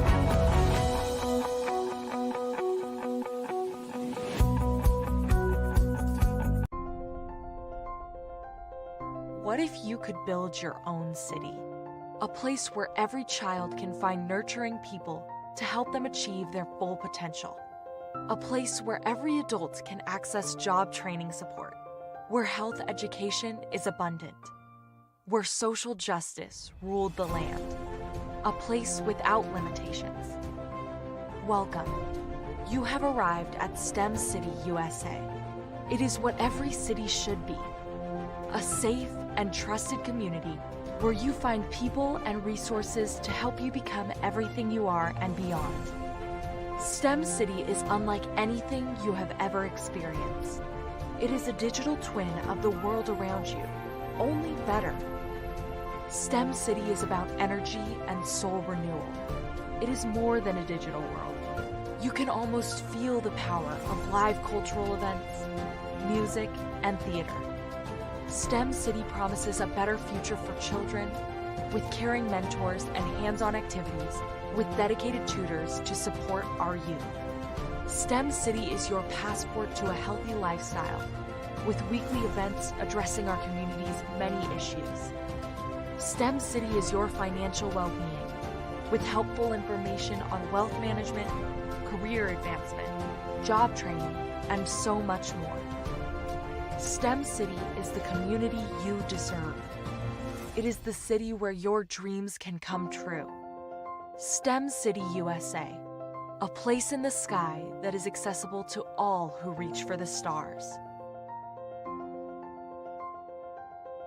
I'd like you to imagine with me, if you will, opening an app where you can collaborate with like-minded individuals from around the world, get inspiration and in-app tools to launch and grow your business, as well as share your knowledge and earn compensation, all in one app. Well, the name of that app is Truso, short for Truly Social. Hi, I'm Matthew Newman, the founder and CEO of Truso. A new concept in social media, Truso is designed from the ground up to be a platform that's both social and empowering for all its users. How exactly do we do that? I'm glad you asked. First, Truso brings the world together via video. Psychologists assert that video provides a significantly more effective connection than audio only. When you enter a community on Truso, you're face to face. Second, on Truso, you don't have to have 1 million followers to monetize. Our business model allows all hosts and moderators to monetize, no matter the size of your following, by 1, producing fee-based content, and 2, inviting others to join the platform as subscribers. Even more, Truso has an in-app resource library with over 100 free resources, forms, and documents to help you build your brand and grow your business. Third, Truso is inclusive. The deaf and hard of hearing communities make up 360 million people worldwide. Unlike audio-only apps, Truso embraces its community, providing a networking platform that allows them to participate via video and closed captioning. We even have a deaf and hard of hearing foundation in the works as well. Fourth, Truso is both social and safe. We refer to Truso as a virtual extension of the beauty shop, barbershop, and brainchild of the community. A place where there's laughter, along with wisdom, growth-oriented conversation, and genuine connections in a safe space. Truso even has proprietary security to ensure we maintain a safe environment for everyone. Where are we at now? Truso is live, y'all. We've launched in beta, and we're acquiring users daily. We have an incredible development and marketing team, plus amazing celebrity influencers at the table, helping us spread the word around the globe, beginning within the African diaspora and beyond by creating a safe space for growth, connection, and collaboration. We're truly excited about Truso. We've created something special for which there is a global market. And we invite you to embark on this journey with us as a shareholder. The future for Truso is truly bright. Join us and let's go there together.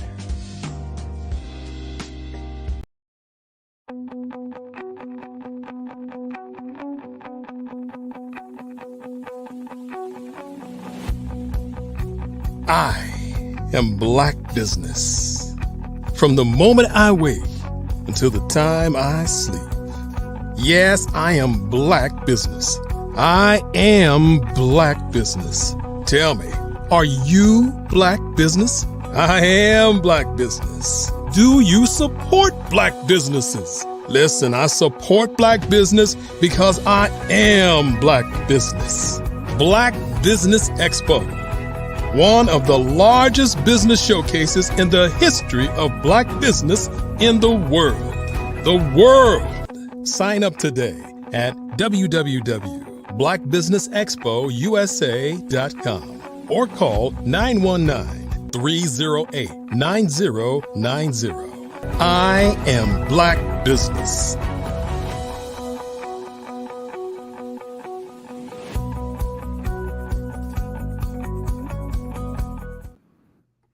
Good evening, business owners, entrepreneurs, thought leaders, and corporations. Welcome to the Black Business Network. My name is Marak Hicks, and I am the founder and CEO of Miracle Recruiting. I'm also your moderator for this evening on the Black Business Network. The Black Business Network is a 24-hour business network showcasing Black businesses, business owners, entrepreneurs, and thought leaders worldwide. We have speakers from North Carolina, London, Singapore, Africa, Japan, and cities all over the United States.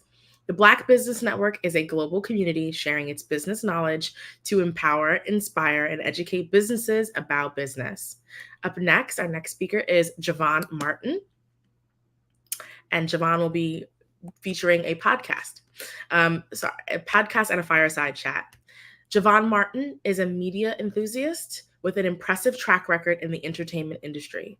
He was born and raised in Roseland, a neighborhood in the south side of Chicago. Javon is a graduate of Thornbridge High School, where he honed his media skills in the communications department. He was fortunate to have been mentored by Lee Talley, who allowed him to gain hands-on experience in creating, producing, and directing the TV series On the Ridge. Growing up in a family of faith, Javon attended church 6 days a week, which strengthened his faith and inspired his passion for faith-based entertainment. He pursued this passion by earning a bachelor's degree in university studies with an emphasis in mass communications and political studies from Illinois State University. He then made Central Illinois his home for 10 years, where he continued to develop his skills in media arts. Javon has created, produced, hosted several events, including the Sunday morning praise radio host, Expressions of Praise Open Mic, EXP TV, International Independent Artist Showcase Podcast and Tour, Relationship Hosts Hotspot Podcast, and The Javon Show on Facebook Live. And it's a Facebook Live series and a podcast. He is highly sought after. You are in the right place at the right time.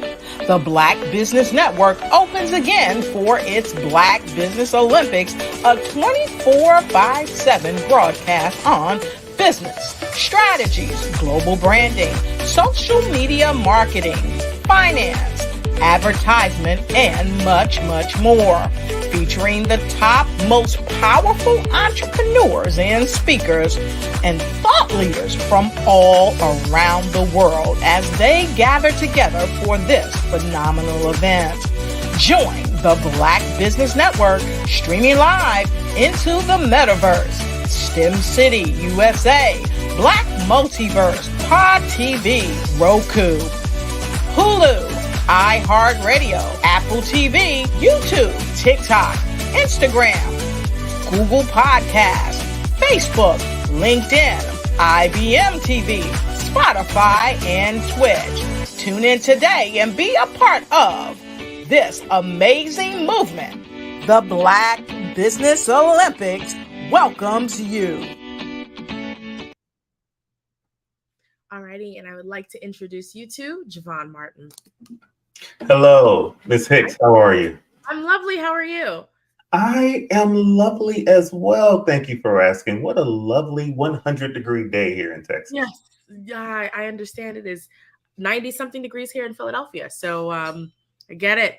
I completely understand. We call that a cold front here in Texas. At 92 degrees. So I hope you're enjoying it. Thank you. All right. Well, I'm going to leave it to you to speak.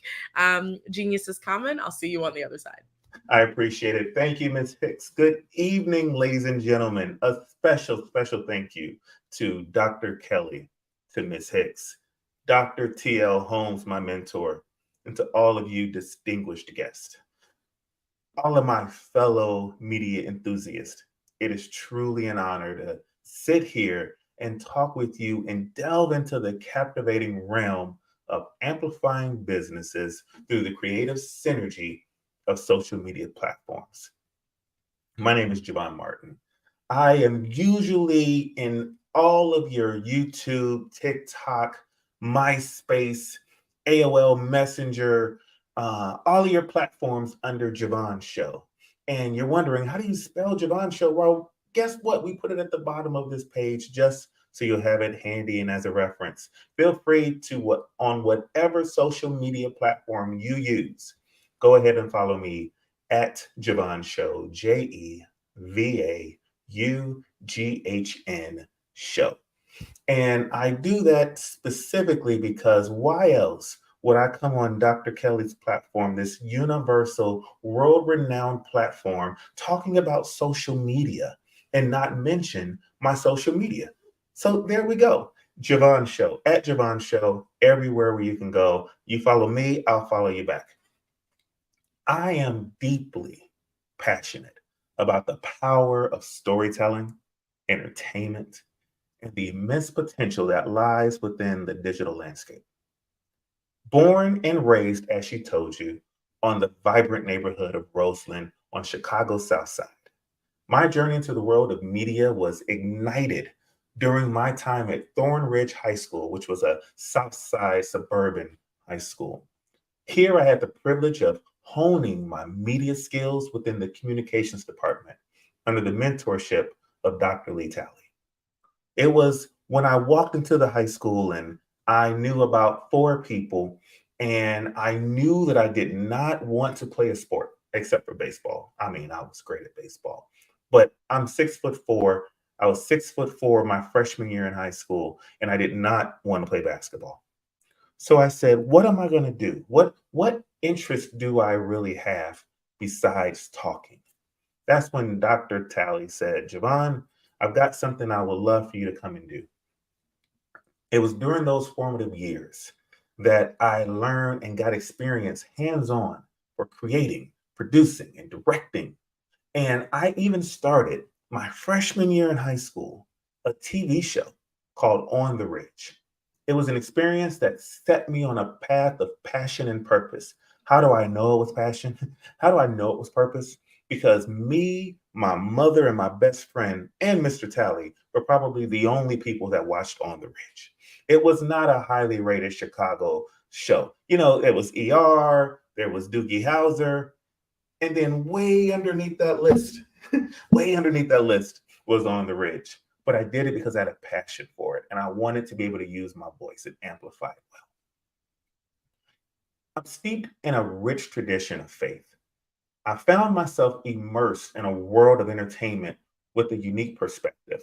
My commitment to faith-based entertainment was further galvanized as I pursued my BA degree in university studies with a focus on mass communication and political studies at Illinois State University. In Central Illinois, it became my home for 10 years, during which I refined my skills in the dynamic realm of media arts. Over the years, I've had the privilege of creating, producing, and hosting a myriad of events that have not only engaged audiences, but also elevated the voices of the underserved communities. From the Sunday morning praise radio show on WXRJ to the EXP TV platform, the International Independent Artist Showcase podcast, and a tour that I put with that, the Relationship Hotspot, another podcast, the Engaging Javon Show, hosted by yours truly, Javon, because, you know, you got to put your name on stuff.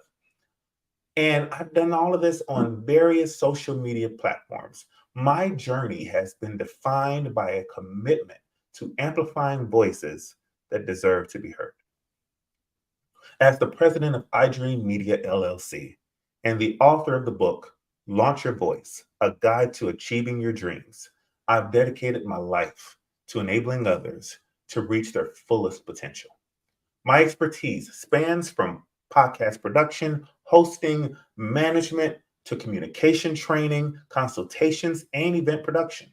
These endeavors are not just professional pursuits, they are a testament to my unwavering belief in the transformational power of media. Today, as we delve into the realm of leveraging podcasts and TikTok to amplify businesses, I bring to you not only my extensive experience, but also my unyielding commitment to be authentic in storytelling that connects, challenges, and empowers. The digital age offers us an unparalleled canvas to create, inspire, and to achieve. I invite you to journey with me through this exploration, where we will uncover the intricate art of creative social media synergy and its profound impact on business growth. Together, we will unlock the potential of podcasting and TikTok to forge a path towards success, authenticity, and meaningful connections in our ever-evolving digital landscape. Thank you for entrusting me with your time and attention. Again, thank you, Dr. Kelly. Thank you, Dr. Holmes, for letting me be part of this. Let's embark on this enlightening journey together. I want to start with understanding the social media landscape. Now that we've established the foundation of my journey and expertise, let's delve into the captivating landscape of social media. Today's digital world offers an interconnected network of platforms, each with its own unique appeal and potential to catapult businesses to new heights. Podcasting is a gateway to connection. I'll say it again. Podcasting is a gateway to connection. Podcasts have revolutionized the way we consume content, offering a medium that fosters intimate connections with audiences. These audio journeys allow us to step into the shoes of storytellers, experts, and visionaries, sharing insights and narratives that resonate deeply. As a podcasting enthusiast, I've witnessed firsthand how the platform creates a bridge between content creators and their listeners, building trust and fostering authentic engagement. Let me ask you a question. When you look to spend your money, when you go to a business, do you go to a business knowing that they are untrustworthy? Do you go to a business hoping and wishing that they're going to do what they say that they're going to do, that they know what they say they know? Could you imagine if you discover a new business, you're able to go online, you're able to hear the owner of that business talking at an intelligent, high level about the business that they're in, and to then build within you a trust that you would have never had unless you actually heard them communicate their ideas and their expertise regarding the topic. That's what podcasting has the power to do for you, business owner, for you, small business owner, for you, large business owner, for you, entrepreneur, but also for you, the philanthropist, for you with philanthropic desires. Do you have a nonprofit? Can you imagine the amount of revenue, the amount of donations, sponsorships, advertising you can receive by having a podcast and being able to speak on your topic fluently? That's the power of podcasting. And we're going to get back to that in a moment.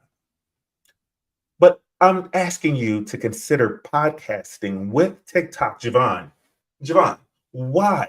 Why should I consider doing a TikTok as a form of podcasting? Why should I consider podcasting on TikTok? I'm glad you asked. That's what I'm going to tell you. The TikTok platform has taken the world by storm with its dynamic short videos. Originating as a hub for entertainment and creativity, TikTok's popularity has transcended expectations, drawing in users from all walks of life. Its potential for virality and trend setting is unparalleled, making it a playground for businesses like yours to showcase their products, services, and brand personalities in fresh and engaging ways. Let's understand user behavior for a moment. To harness the power of these platforms, it's essential to understand the nuances of user behavior. Podcast listeners, for instance, are often seeking meaningful, long-form content that they can engage with during commutes, workouts, or downtime. TikTok users, on the other hand, thrive on bite-sized, visually captivating content that instantly grabs their attention in a fast scrolling world. So why, Javon, would I want to merge my intellect and my knowledge onto a platform with an attention span of, hold on, I'm going to tell you. Let's talk about the demographic and the reach. Beyond behavior, understanding demographics is key. Podcasts, with their wide range of genres, can reach a diverse audience, from busy professionals seeking education to enthusiasts delving into niche topics. TikTok users, their base is predominantly youth, making it an ideal arena to connect with the next generation of consumers. The combination of these platforms presents an opportunity to weave a multi-generational narrative that resonates with diverse segments of society. Why would you not want to make sure that both those who are a little bit younger and a little bit older know about your product? In a world of social media, it's crucial to recognize that the landscape is ever evolving.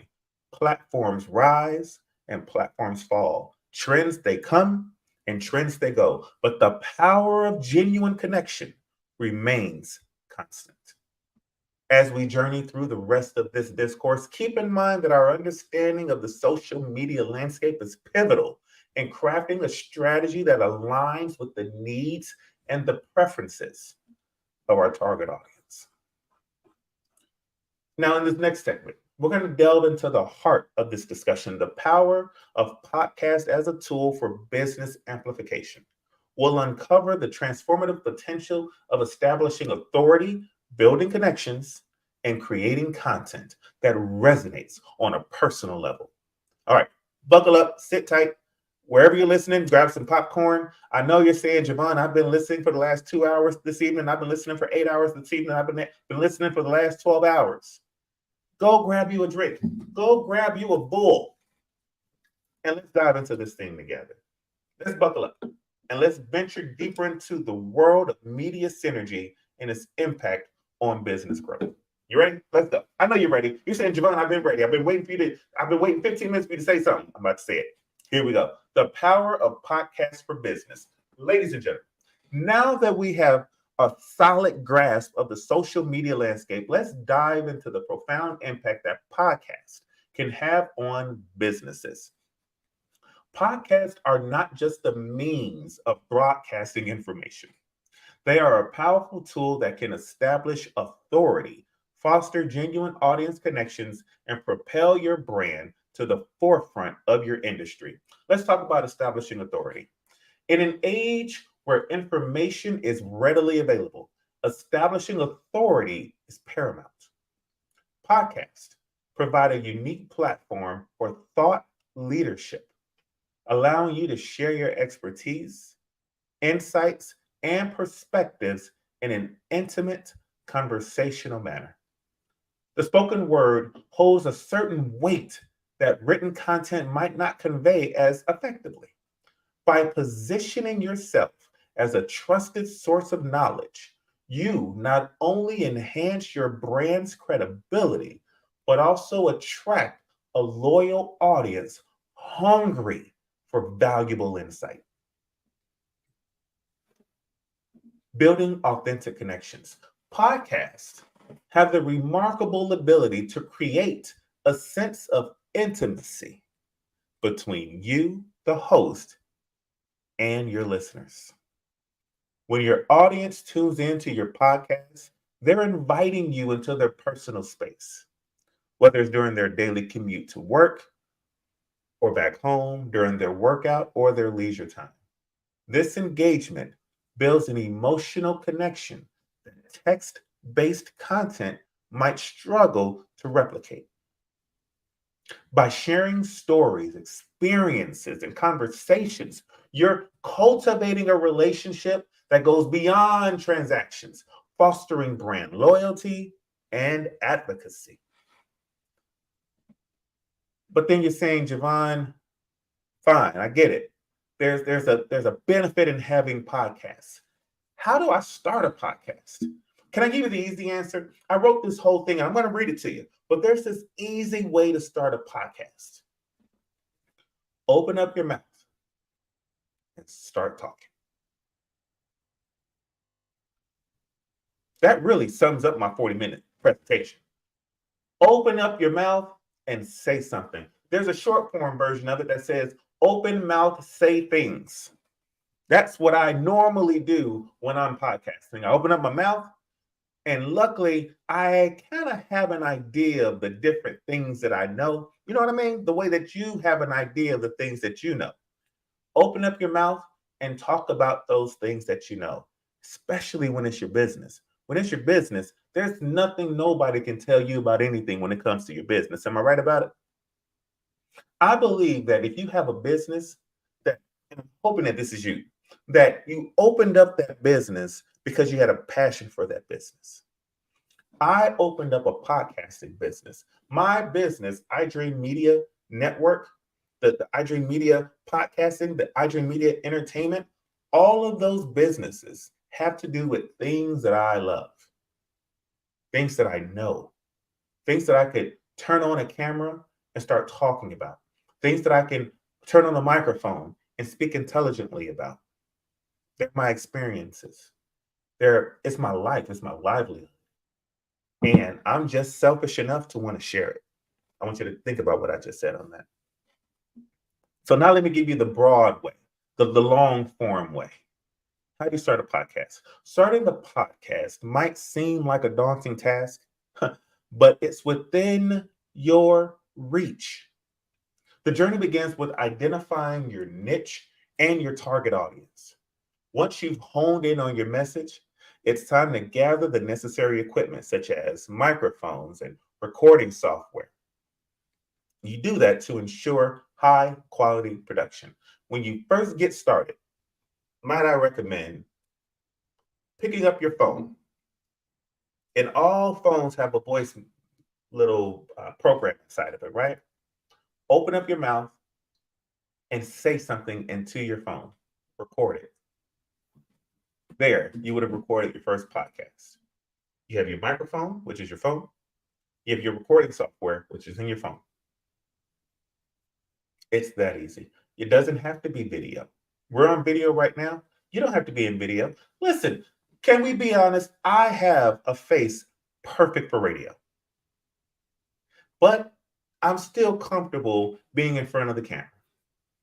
And I thank you for watching me tonight. So we talked about microphones, recording software to ensure high quality production, crafting engaging content, scripting or outlining episodes, and inviting guests for diverse perspectives are crucial steps to keep your podcast fresh and captivating. Yes, you can just do you on a podcast. You can turn on the phone, record you speaking for 30 minutes, 45 minutes, an hour, hour and a half, 2 hours. But sometimes the guests want to hear you have a conversation and hear differing thoughts and opinions and hear someone maybe, how about this one, amplify what it is that you have to say, to co-sign, if you will. Podcast make for great opportunities for people for your message to be co-signed. Consider that. Emphasizing consistency and quality. Consistency is the heartbeat of any successful podcast.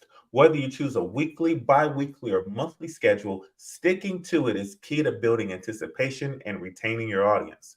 Quality, too, must never be compromised. Audio clarity, engaging storytelling, and a well-structured format are essential elements that define your podcast's professionalism and appeal. How about this? Your podcast is a commercial for your business's success. Allow me to share some illuminating examples of businesses that have harnessed the power of podcasts to elevate their brand. Companies across various industries have used podcasts to share behind-the-scenes stories, expert interviews, and deep dives into industry trends. What were the results? Increased engagement, elevated brand perception, and even a boost in lead generation. As we embrace the world of podcasting for business, remember that this medium thrives on authenticity. By embracing your unique voice, sharing your journey, and providing valuable insights, you're setting the stage for not just business growth, but also for cultivating a community that stands by your side. Now, I'm going to talk about the high energy realm of TikTok, exploring its explosive rise and its potential as a canvas for creativity and brand visibility. So, let's uncover how TikTok can revolutionize the way businesses interact with audiences and propel their presence to new heights. I want to talk about leveraging TikTok for business. We're going to continue on this journey through the world of creative social media synergy, and we're now arriving at a phenomenon that has taken the digital world by storm: TikTok. A platform characterized by its dynamic short-form videos, TikTok's meteoric rise presents businesses with an exciting opportunity to engage audiences in new and compelling ways. TikTok has rewritten the rules of social media with this rapid and unprecedented growth.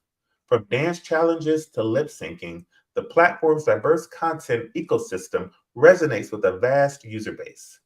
With billions of downloads and an immense global reach, TikTok has emerged as an avenue that businesses simply cannot afford to ignore. At its core, TikTok is a treasure trove of creativity waiting to be tapped. The platform's features, including short videos, trends, and challenges, encourage users to experiment, innovate, and share their authentic selves. The virality of content on TikTok means that even small businesses can gain significant exposure if they craft content that captures the imagination of users. How do you craft engaging content for TikTok? One of the keys to success on TikTok is creating content that seamlessly aligns with your brand while resonating with the platform's vibrant culture. This requires creativity and adaptability. Understanding the nuances of trending challenges and molding them to fit your business identity will gain you rewards. Again, you will get rewarded for being authentic and relatable. TikTok thrives on user-generated content. It's the beating heart of the platform. Encouraging your audience to participate in challenges, share their experiences, or create content related to your products or services can lead to a surge in engagement and brand visibility. When users become advocates and creators, your brand becomes part of their story. Allow me to share some inspiring success stories that showcase the transformative power of TikTok. Brands that have embraced TikTok's unique vibe and harnessed its engagement potential have seen remarkable growth. From the sharing of relatable stories to creative product demonstrations, TikTok has allowed businesses to connect with their audiences in unexpected ways. Coca-Cola and Pepsi have found creative ways to go into TikTok. There are, Red Bull. And in fact, I knew about strawberry apricot Red Bull because of TikTok. There are businesses such as Amazon that is using the platform to uniquely connect with their audiences. This microphone that I'm using right now was from a business that I saw on TikTok. The lights that I have in the background that is shining this beautiful light on me and showing you all of the sweat that I have to give was purchased because of a TikTok that I saw. I have a client, so I manage some artists and I produce content for some artists. I have a client who was struggling in the music space. And this client decided to go on TikTok and start making challenges and start responding to some of the challenges on TikTok. He went from having 600 followers when he went to bed one night to having over 200,000 because a video that he made where he attached himself to someone else's song went viral. The song went huge. He went huge. Now he walks through his small town and everybody knows his name. He had an event this past weekend and the whole town came out to support him because they saw him on TikTok. I have had this young man on my show before. When he was on my show at one point when we were first starting out, we had, a few viewers here and there. After being on my show, on my podcast, on TikTok, my followers grew by 500% because I had this influential artist who TikTok knew, who then came and watched him on my platform, watched me interview him, and now all of a sudden my videos on YouTube have risen. My viewership on Instagram has risen. My viewership on Roku has risen. I've gotten more calls, more people coming to me because they want me to interview them now. Because I used my podcast and I put it on a platform called TikTok. And I used an influencer from TikTok. And I used it in an authentic and reliable way that was able to then bring me higher levels of attraction. As we dive into the world of TikTok for business, remember that this platform thrives on innovation and authenticity. So I got to keep telling you that. By embracing its unique features and understanding its user dynamics, you have the chance to showcase your brand in exciting and interactive and shareable ways. I would like to bring and bridge the gap a little bit more between the two dynamics, exploring the synergy that arises from combining podcast and TikTok. We'll delve into the strategies for maximizing their collective potential and leveraging their strengths to create a cohesive brand narrative. So let's uncover the art of creative social media synergy that can amplify your business like never before. So now let's arrive at this pivotal point where the worlds of podcast and TikTok converge. This convergence isn't just a coincidence. It's a strategic move that can propel your brand to unprecedented heights. Now, we're going to start by defining what we mean by creative social media synergy.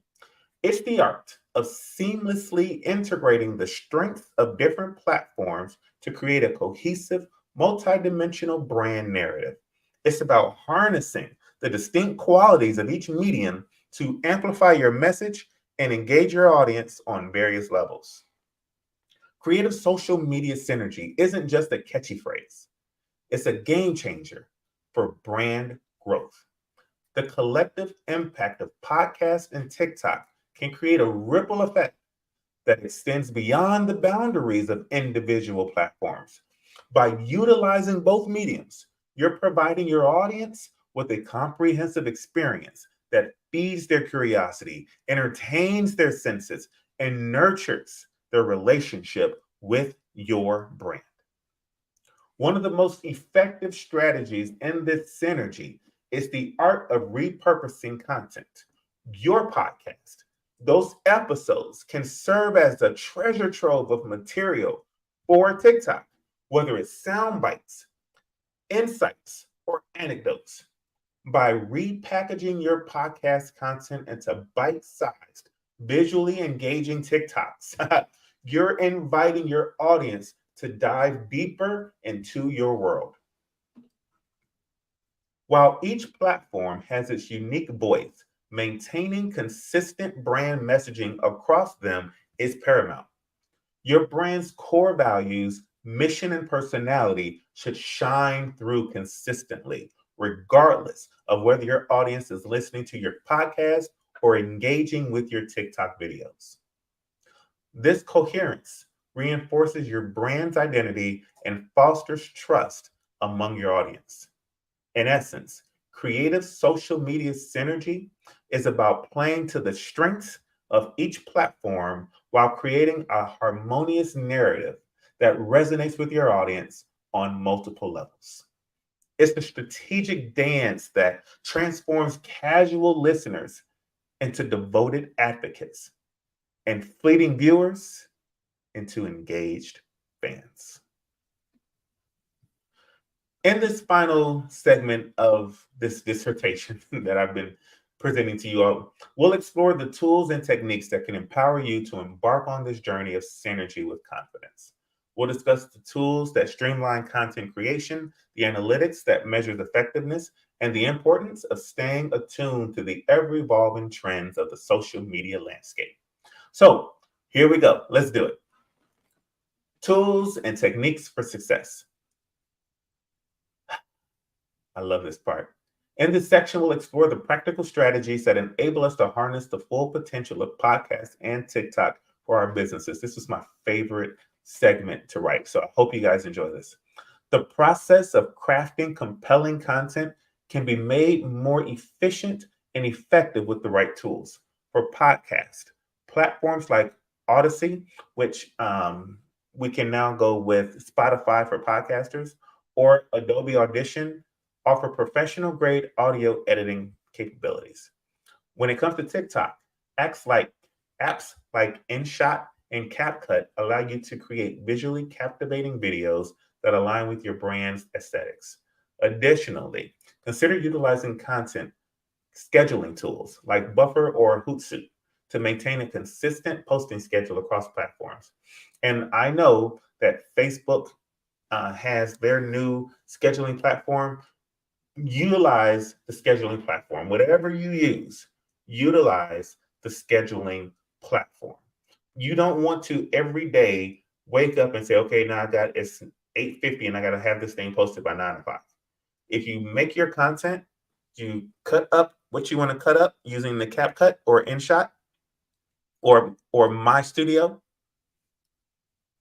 you can then go on, schedule it for the week. And now you're done for the week. You can go in on Saturday, schedule Sunday through the following Saturday. And now the next thing you're doing is just creating more content. But what you've already created is scheduled and ready to go out. Utilize that scheduling tool. Ms. Hicks, am I done? Yes, you are, but I sincerely appreciate you. If you want to throw something in there, you can. You got I'm going another to throw minute. this last thing in. Okay. So my last thing to say is this. Thank you, Ms. Hicks. Thank you, Dr. Kelly. Thank you, Dr. Holmes, for this opportunity. If you want more information on how you can utilize TikTok and your podcast, or if you want to know more about podcasting, you can see me at Javon Show on all social media platforms and www.icandreamnow.com. Thank you, Ms. Hicks. I really do appreciate this, and I appreciate what you're doing today. Awesome. Thank you. Thank you for joining and for giving your expertise. You have a good evening. You as well. The Black Business Expo's mission is to raise funds for high school seniors going to college or for K through 12 entrepreneurs. The expo is a fundraiser for students. You may go to www.blackbusinessexpo.com to donate to the scholarship fund or use the Cash App that's on the screen below, $BBX USA. Our goal is to give laptops and up to $5,000 to 10 students. Students can register online if they're interested at www.blackbusinessexpousa.com. Every dollar counts, so we want to remind you to donate to the scholarship fund. We also want to thank our Black Business Expo USA sponsors for August 2023. Those are NC 100, Moody Capital Partners, Suede Soul, Lotus Reach Coaching and Training, Carolina, Virginia Minority Supplier Development Council, Step Management, BHS and Associates, Margie McLean Foundation Incorporated, Genius is Common, Earth Essentials, Mullane Shania Global, Executive Women's Success Institute, The Quality Coaching Company, Superwoman Business Services, Creative Force Studios, Lee Entertainment, artistic app design, Black Business Expo USA. Genius is common, and I'll see you on the other side.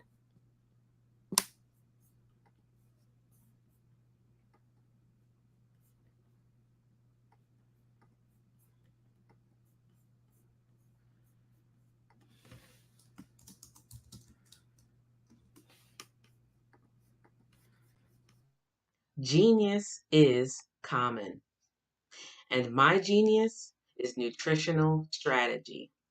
I am Shawnee Smith, the owner and creator of Can Do Spice.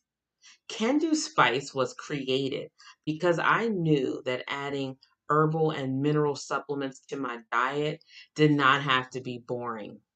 In fact, because I'm a food enthusiast, I knew I could create something flavorful and explosive that also had the benefit of adding herbal supplements such as sea moss, bladderwrack, burdock root, and black seed, just to name a few.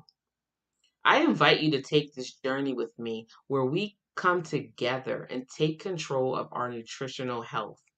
It is my way of sharing my genius, the gift of flavor and the healing power of herbs to the world. What is your genius?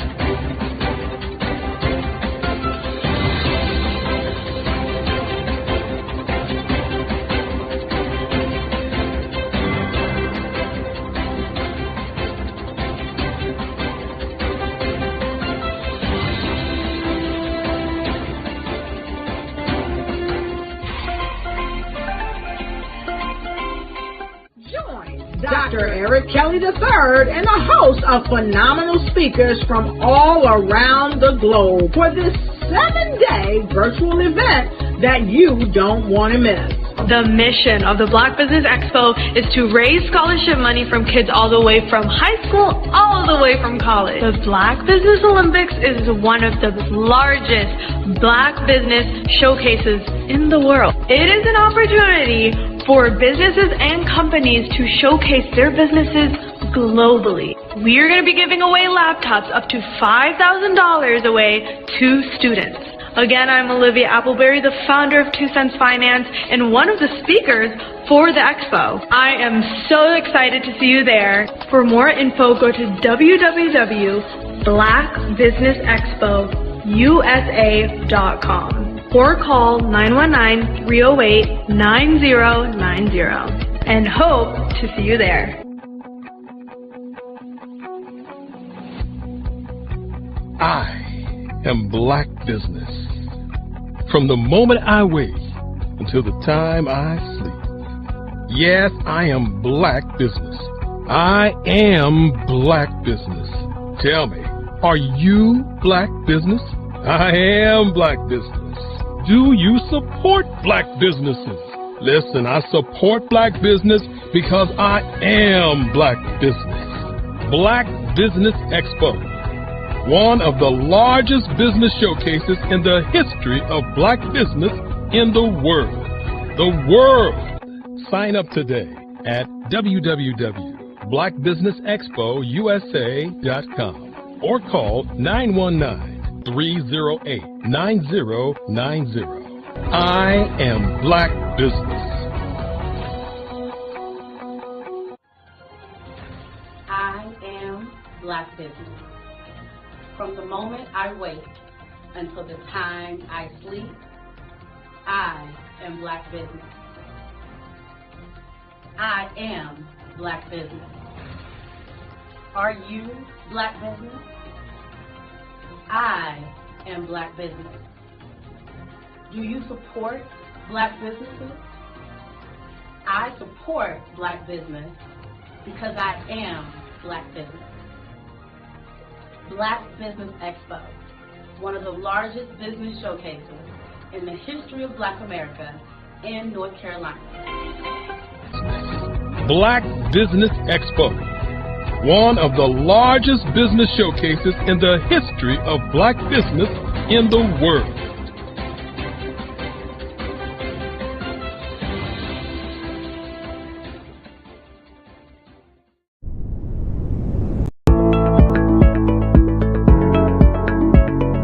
Prepare for what's coming and dominate in economic winter. Stand strong and thrive by showcasing your great products and services globally through the Black Business Network and Black Business Olympics. The Black Business Network has showcased over 2,000 companies with over $7 billion in sales each year. Over 10 million attendees have viewed the rebroadcast each month. Through the Black Business Olympics, unique styles of business training and mentoring are turning students into business owners and entrepreneurial warriors who will dominate in any economy. Gain the ultimate advantage of the Black Business Olympics, 7 days of unbelievable topics and speakers speaking around the globe. Donate your time and experience to provide expertise and scholarships to students worldwide and change the world. Now, more than ever, new insights, tools, strategies, and capabilities are needed. This is your chance for a major presentation to the world. Fill out the form and join the more than 2,000 speakers who have presented to over 200 countries. Join the Black Business Network streaming live into the Metaverse, STEM City, Black Multiverse Enterprises, Hulu, Amazon, YouTube, iHeartRadio, Apple, Facebook, LinkedIn, Pod TV, IBM TV, Spotify, and Google Podcasts. Sign up today. Spaces are limited, and we will see you there.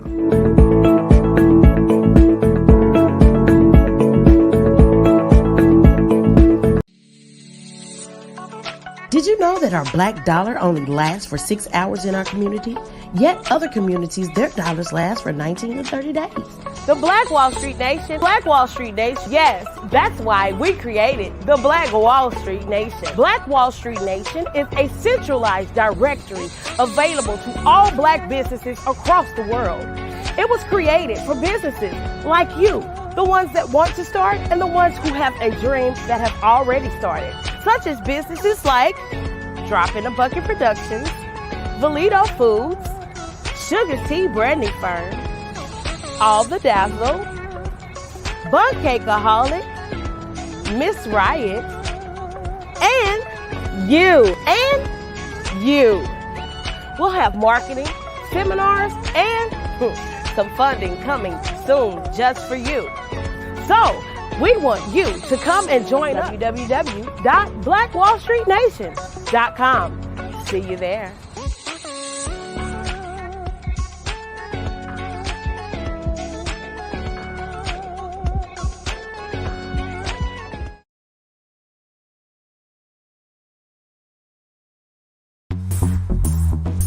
Attention all entrepreneurs and companies. Are you looking for reliable and efficient virtual assistants and back office support to help you manage your business tasks? Look no further than Superwoman Business Services.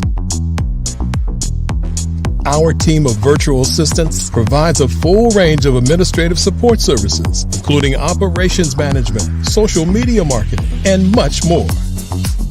We also offer website design services to help you create a professional online presence that reflects your unique brand. In addition to administrative support and website design, we offer business development and structuring services to help you grow your business and achieve your goals. We'll work closely with you to identify areas of improvement and develop a customized plan to help you reach your full potential. At Superwoman Business Services, we understand that running a business can be overwhelming and time-consuming, That's why we're here to help you fly high and achieve success. Our virtual assistants are highly skilled, experienced, and dedicated to providing you with the support you need to thrive. Come fly with us and take your business to new heights. Let us help you become the superhero entrepreneur you are meant to be.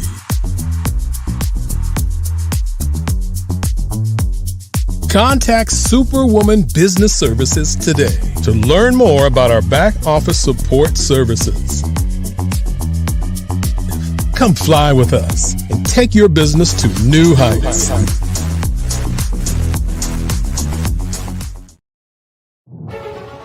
In the heart of America, there are dreams waiting to be realized.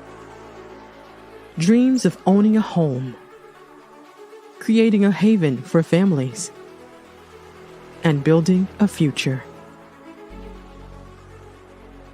Yet, there are 13 million mortgage-ready home buyers and nearly 20 million renter households who have the credit and income to qualify for a mortgage but remain left out of the home buying process.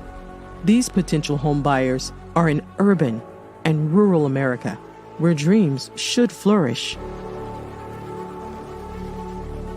The big banks, the giants of finance, have all exited the mortgage lending business, decreasing their lending footprints across America. They are no longer present and active in these communities. Instead of offering opportunities for home ownership, some of these banks have chosen a different path. They have decided to become mega landlords.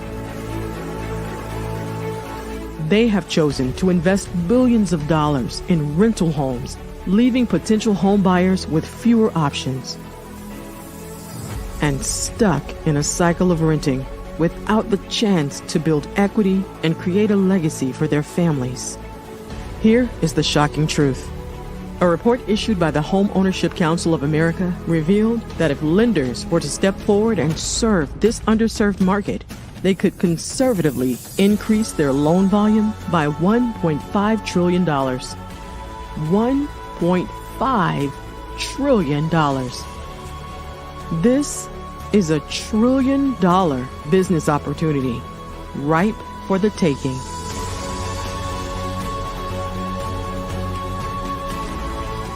That's why I Have a Dream Home is here.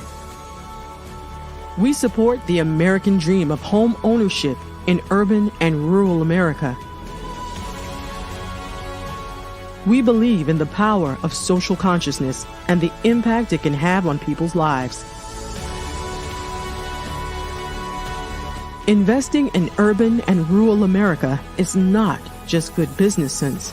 It's a moral imperative. Our mission is clear. Become the go-to mortgage lender in these communities. Create a pathway to home ownership for all Americans, breaking the cycle of poverty by empowering families to build wealth, stabilizing our communities, and taking pride in our country. I Have a Dream Home. Unlocking dreams, transforming communities, and rewriting the story of American home ownership. For more information, scan the QR code or visit our website at www.ihaveadreamhome.gold. Did you know women represent just 3% of Fortune 500 CEOs and less than 15% of corporate executives at top companies worldwide? Have you wondered what the secrets are to getting into the top ranks, whether in the private or public sector? Do you want to figure out how to stop being held back in your career or passed over for promotion? Then you're in the right place. Hi, I'm Dr. Madeline Ann Lewis, President and CEO of the Executive Women's Success Institute. I have decades of experience in the military, the federal government, and corporate America, and my mission is to help women succeed and tap into their full potential. I want to reach 1 million plus women around the world to become the leaders they are meant to be. So if you want to move into a management or executive level position, or maybe you are a female veteran transitioning out of the military into business entrepreneurship, then reach out to the Executive Women's Success Institute at 301-693-3284. Let us get you on the fast track to success.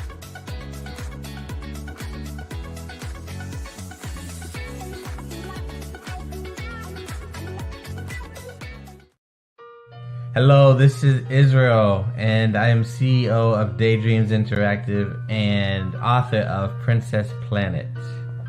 So, genius is common, and as a kid, I loved to daydream. Even as an adult, I love to daydream.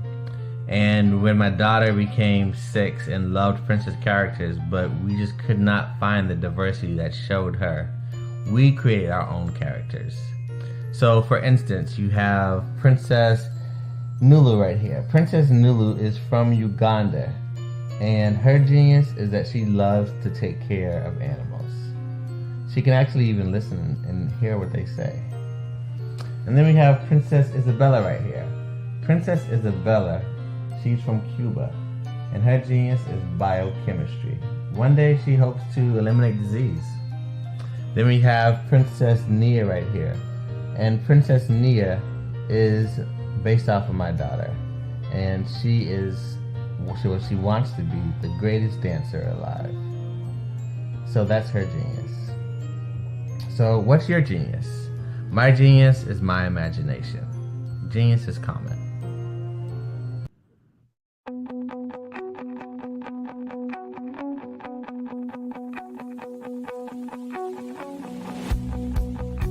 I am Black Business. From the moment I wake until the time I sleep. Yes, I am Black Business. I am Black Business. Tell me, are you Black Business? I am Black Business. Do you support Black businesses? Listen, I support Black business because I am Black Business. Black Business Expo, one of the largest business showcases in the history of Black business in the world. The world!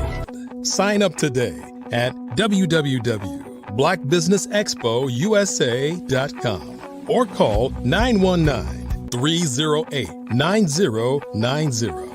I am Black Business.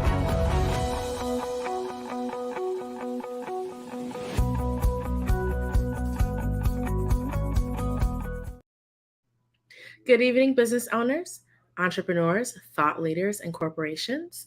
Welcome to the Black Business Network. My name is Marak Hicks, CEO and founder of Miracle Recruiting. I am your business moderator for this evening on the Black Business Network. The Black Business Network is a 24-hour business network showcasing Black businesses, business owners, entrepreneurs, and thought leaders worldwide. We have speakers from North Carolina, London, Singapore, Africa, Japan, and cities all over the United States. The Black Business Network is a global community sharing its business knowledge to empower, inspire, and educate businesses about business. Up next, we have our speaker, Reverend Dwayne A. Quamina. Reverend Dwayne A. Quamina is a practitioner and student of the 1960s nonviolence movement. He worked under the tutelage of his adopted father, the late Reverend James Luther Bevel, who was director of direct action and nonviolent education for SCLC under the leadership of the late Reverend Dr. Martin Luther King Jr. Reverend Quamina is an innovative business professional with over 35 plus years of experience. He's a self-motivated team builder with exceptional leadership, organizational, interpersonal, analytical, oral, written, and problem-solving skills. I present to you Reverend Q.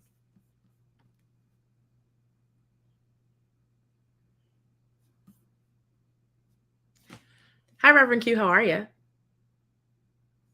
Oh, Reverend Q, I think your mic might be on mute. There you go. There we are. How are you? How's it going? I'm doing good, Ms. Hicks. How are you this evening? I'm doing all right. Thanks so much for chatting. Great. Thank you for the introduction. Of course. I'll pass it to you. Genius is coming. I'll see you on the other side. Okay, thank you. Good evening, everyone. Again, Reverend Dwayne Kwamina. First, I'd like to thank Dr. Eric Kelly for his invitation and hosting the Black Business Network and giving Black people in business and people who are aspiring to do great things the opportunity to share their message. I am the president and CEO of I Have a Dream Home. Business and motto is very simple. We saw an opportunity to enter into a marketplace where there were 13 million mortgage-ready home buyers in urban America, primarily Black Americans who couldn't get mortgages. And so we decided to build a platform by which to address the discrimination and provide opportunities to that community to own a home.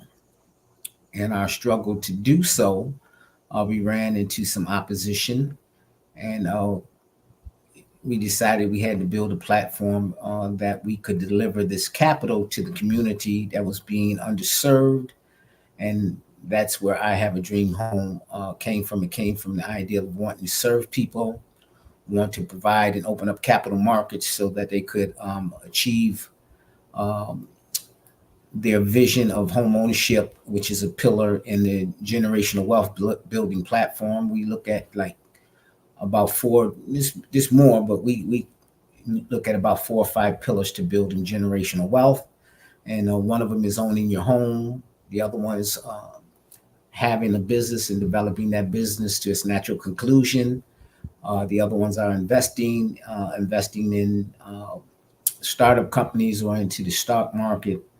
And the other ones is, to work for a living and get education and have a career which pays very well, where you can accumulate wealth and then enter into those other 3 platforms, meaning own your home, invest in a business, and to invest in upstart businesses to help others or into the stock market. And in the new diaspora into this cryptocurrency world of investing, which is a whole nother animal all into itself. So in terms of our company and I Have a Dream Home, in our vision and our mission, we built what we call a proprietary mortgage lending platform.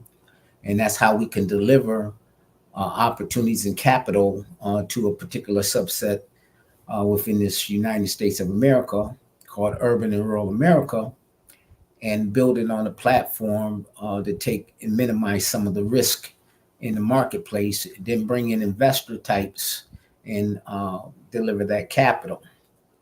That has been a journey in its own right. But at the same time, we know that we established the proper platform. We put the proper professional protocols in place. We partner with the right organizations, so our structure is very sound.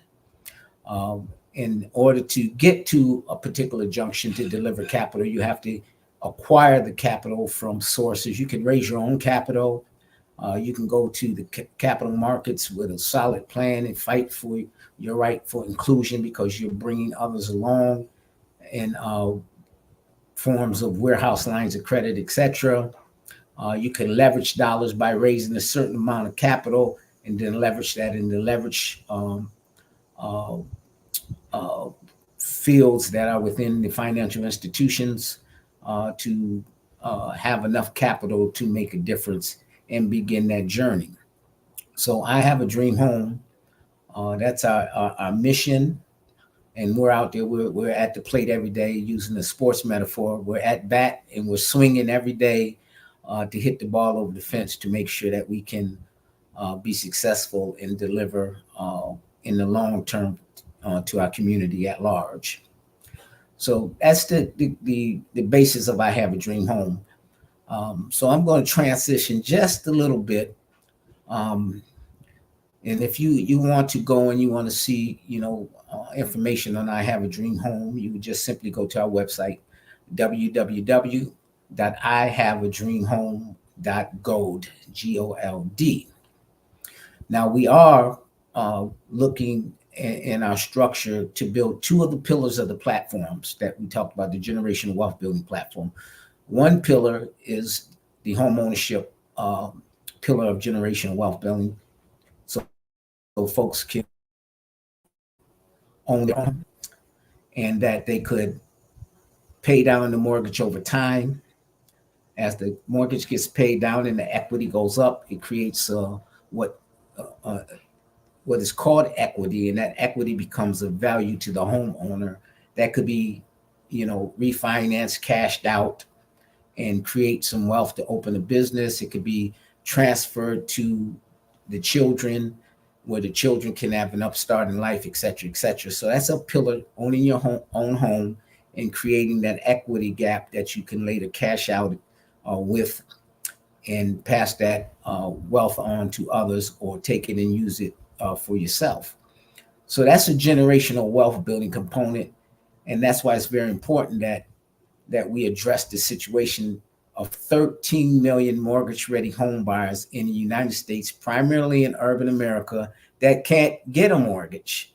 So as they're paying every month and the mortgage is going down and the value of the property is increasing and creating that equity gap, they're doing it for landlords, other people, and not themselves. So they're creating equity because they're living somewhere, they're paying rent, but they're creating equity and generational wealth for other folks instead of their own family and own community. So that's something that has to change, and it can only change if the capital markets are amenable to lend capital to this underserved population, which they're not at the time, which is why we created I Have a Dream Home. So in that regard, we also created another pillar of generational wealth building. So we have home here. Now we have an investment component. What's the investment component? So banks, mortgage lending institutions, folks who lend money, whether it be for a car or a business or for the home that we're talking about.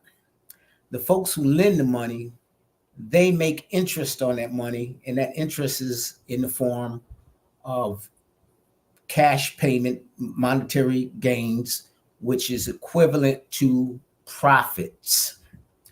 So whoever does the lending, the money makes a profit to the person who is lending, who is the investor into the home, the investor, the lender, they're investing into that particular family who's paying that mortgage off, et cetera, et cetera. Well, in our business model, what we created an investment pool, and we wanted that investment pool to be folks from the community who generally don't become the lender per se or be a part of the lending structure. They can buy the home and they can pay the mortgage down and they could accumulate the equity, even though there's 13 million who can't. There's some that can, but even in that realm, whoever they're lending for is making money, and they generally don't participate in that pool as well. So they're creating equity and asset and generational wealth here, but they're not creating equity and generational wealth from the lending perspective. Well, we created a vehicle where you can now become part of the lending perspective by investing into that pool. So I Have a Dream Home did that. And if you go to ihaveadreamhome.com, you can go to .gold, ihaveadreamhome.gold, which is our website, and click on Invest Now, and that'll allow you to invest into that vehicle. Or you can go straight to ihaveadreamhome.com, either one to get you there, and invest in that vehicle so that you'll also be in the lender's position in creating equity and generational wealth in that particular genre as well. And if you decide to buy a home, which we hope you will eventually, that you also will be creating generational wealth. So you'll have two of the pillars covered. And if you're already doing your own business, you'll have three covered. If you're investing in stock market or cryptocurrency, you'll have four covered, four pillars. But the first two pillars of wealth, we bring those to the public in our business model. And we want you to take advantage of that. And we want you to go to ihaveadreamhome.com and invest in that bucket and become part of the lending structure. So we did that. We built that model for the community. Also on our website, we have a segment on there where you can go and you can look at some of the newsletters that we produced over the years. And primarily, Maureen Morris, our COO, who is responsible for all the designs and information put out in the newsletters. She's done a fantastic job, and we want you to go and study those newsletters to kind of educate you on some of the struggles, but to bring you into the enlightened part of being a part of the I Have a Dream Home community, becoming an investor, owning your own home, and just getting the mindset, set and right to become a part of the solution and get out of the problem areas. So I just want to touch on the recent newsletter from August. And if you go to our website and you click on the More tab, you'll see our newsletters. And if you look at the August newsletter, there's a very important paragraph in that newsletter, and I'm going to read it to you very quickly. I want to share that, and then I want to speak on it.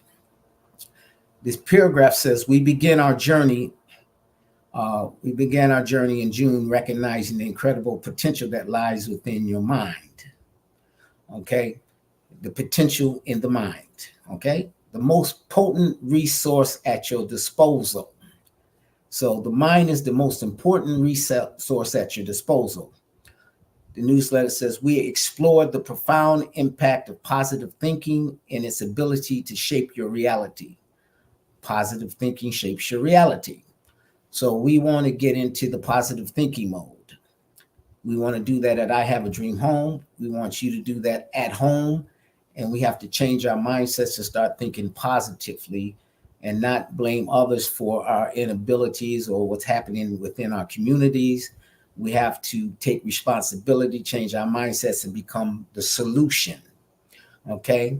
And by embracing positivity, recognizing the goodness in every individual, and focusing on the uplifting aspects of life, you have the power to manifest exactly what you seek. So what a man thinketh is a scriptural term, so is he, so is she. So what you think and how you believe is what you manifest in the universe. So I'm guilty. I have blamed folks for our struggle. I don't blame folks anymore for our struggle. The struggle is a mindset that has to be adjusted. We have to think positively and do positive things. So that's why we didn't complain about discrimination and biased lending practices. We created a solution. We said, now let's solve this problem. If there's 13 million mortgage-ready home buyers that can't get mortgages, and they're primarily from our community, what's the problem? What's the solution? So we can address the problem all day long, but where's the solution? So I Have a Dream Home built a solution and built those vehicles to provide, through our proprietary mortgage lending platform, the ability to go out and get a mortgage, but also the investment vehicle. So we're solution orientated. And the mind is so powerful that what it thinks it can create and it can put in the universe. We have no limitations. We don't think small, we think big. We've put out into the capital markets. We went out to raise $1 billion, and we're out there. We're talking to folks raising that $1 billion. Where we're also trying to get folks from the community to invest by going to ihaveadreamhome.com so they can invest a little bit and still be a part of the bigger solution. I'm going to share something else with you that, like, the mind, how it works. And everybody is aware of this, but I just want to point out like how positive thinking and setting your mind on the right course can get you to an end result. it happened to me on several occasions where I would go in and I look at a car in a car dealership, and I see this car with this beautiful color that I haven't seen quite before. And I said, that's a nice looking color. What color is that? And I see the color and I see the car. I hadn't even seen the car before.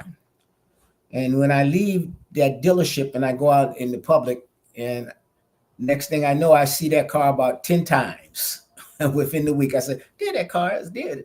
Now, was that car always there in the community passing by and I just didn't see it? Or did everybody go to the car dealership after I went in and said, I like that car too, and bought one on that day or preceding days thereafter? And it's kind of like, there's a study out that says that's how the mind works, that, the cars were always there. You just didn't see it because it wasn't in your mind's eye. But once you saw something that you were attracted to, you started to see it because it was already manifested in the universe. Another phenomenon happened just this past week in that realm. And I was talking to a group, and they were sharing with me that they had $250 million in tax credits, and they liked our program. And we said, well, let's talk about the $250 million in tax credits. Are they refundable or transferable, et cetera, et cetera? They said they were transferable. And I said, okay, if they're transferable and you want to give us $250 million towards our platform, of course, we're going to entertain that. We'll be happy to look at the tax credits and investigate them and see what the end shall be, whether or not we can bring them into fruition, get them on our books, and use part of that as a lending platform to deliver that capital to the community. Now, not being a tax credit expert, I am a mind, I am a thinker. I said, let me get all your materials. I need to investigate. I need to call my friend Tom Rath, who is the regional director of the IRS, and check with the IRS. I need to, check with our bank, Enterprise Bank and Trust, who is our escrow company. I need to check with our broker dealers out of Chicago. And in other words, I need to assemble all my professionals to look at this particular offering to see if it's transferable, if we can bring those tax credits into our coffers, transfer them, and then use that to deliver capital to these mortgage-ready home buyers who are seeking capital that can't get it. So as soon as I had that conversation, probably maybe 3 hours later, I was on another call with an individual, and we were talking. It was a new upstart. They wanted to work with us. They're putting together a hedge fund, and they wanted us to work with them and be part of their hedge fund and sit on the board of the hedge fund. So in our discussion, and we're talking, and I just said, well, I'm working on this program to, figure out these tax credits and can we transfer them in? And lo and behold, they were experts in tax credits. And I'm like, that's manifestation, positive thinking, speaking it into existence. So because we were in that realm and we were in the tax credits, here come the tax credit guy, who's the expert, who came and worked with me, and we were able to think and through that process. We weren't able to transfer the tax credits, so we don't have $250 million. Not that we didn't want it, it just that it didn't allow for that to happen and transfer to us as we thought might be the case. But the conversations grew into some other avenues of thought, but it's the manifestation of the thought that opens up the doors to others. And by us being on this platform and pushing the agenda to develop our community, to create generational wealth opportunities for others, and putting ourselves in the equation, not as the primary person, but as the secondary person, but as a service component to serve the primary person, which is the community at large. It opened up a lot of conversations, a lot of relationships that we didn't have before. And so we're in a beautiful position.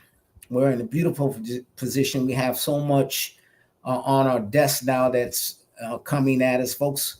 They said here's $633 million in projects.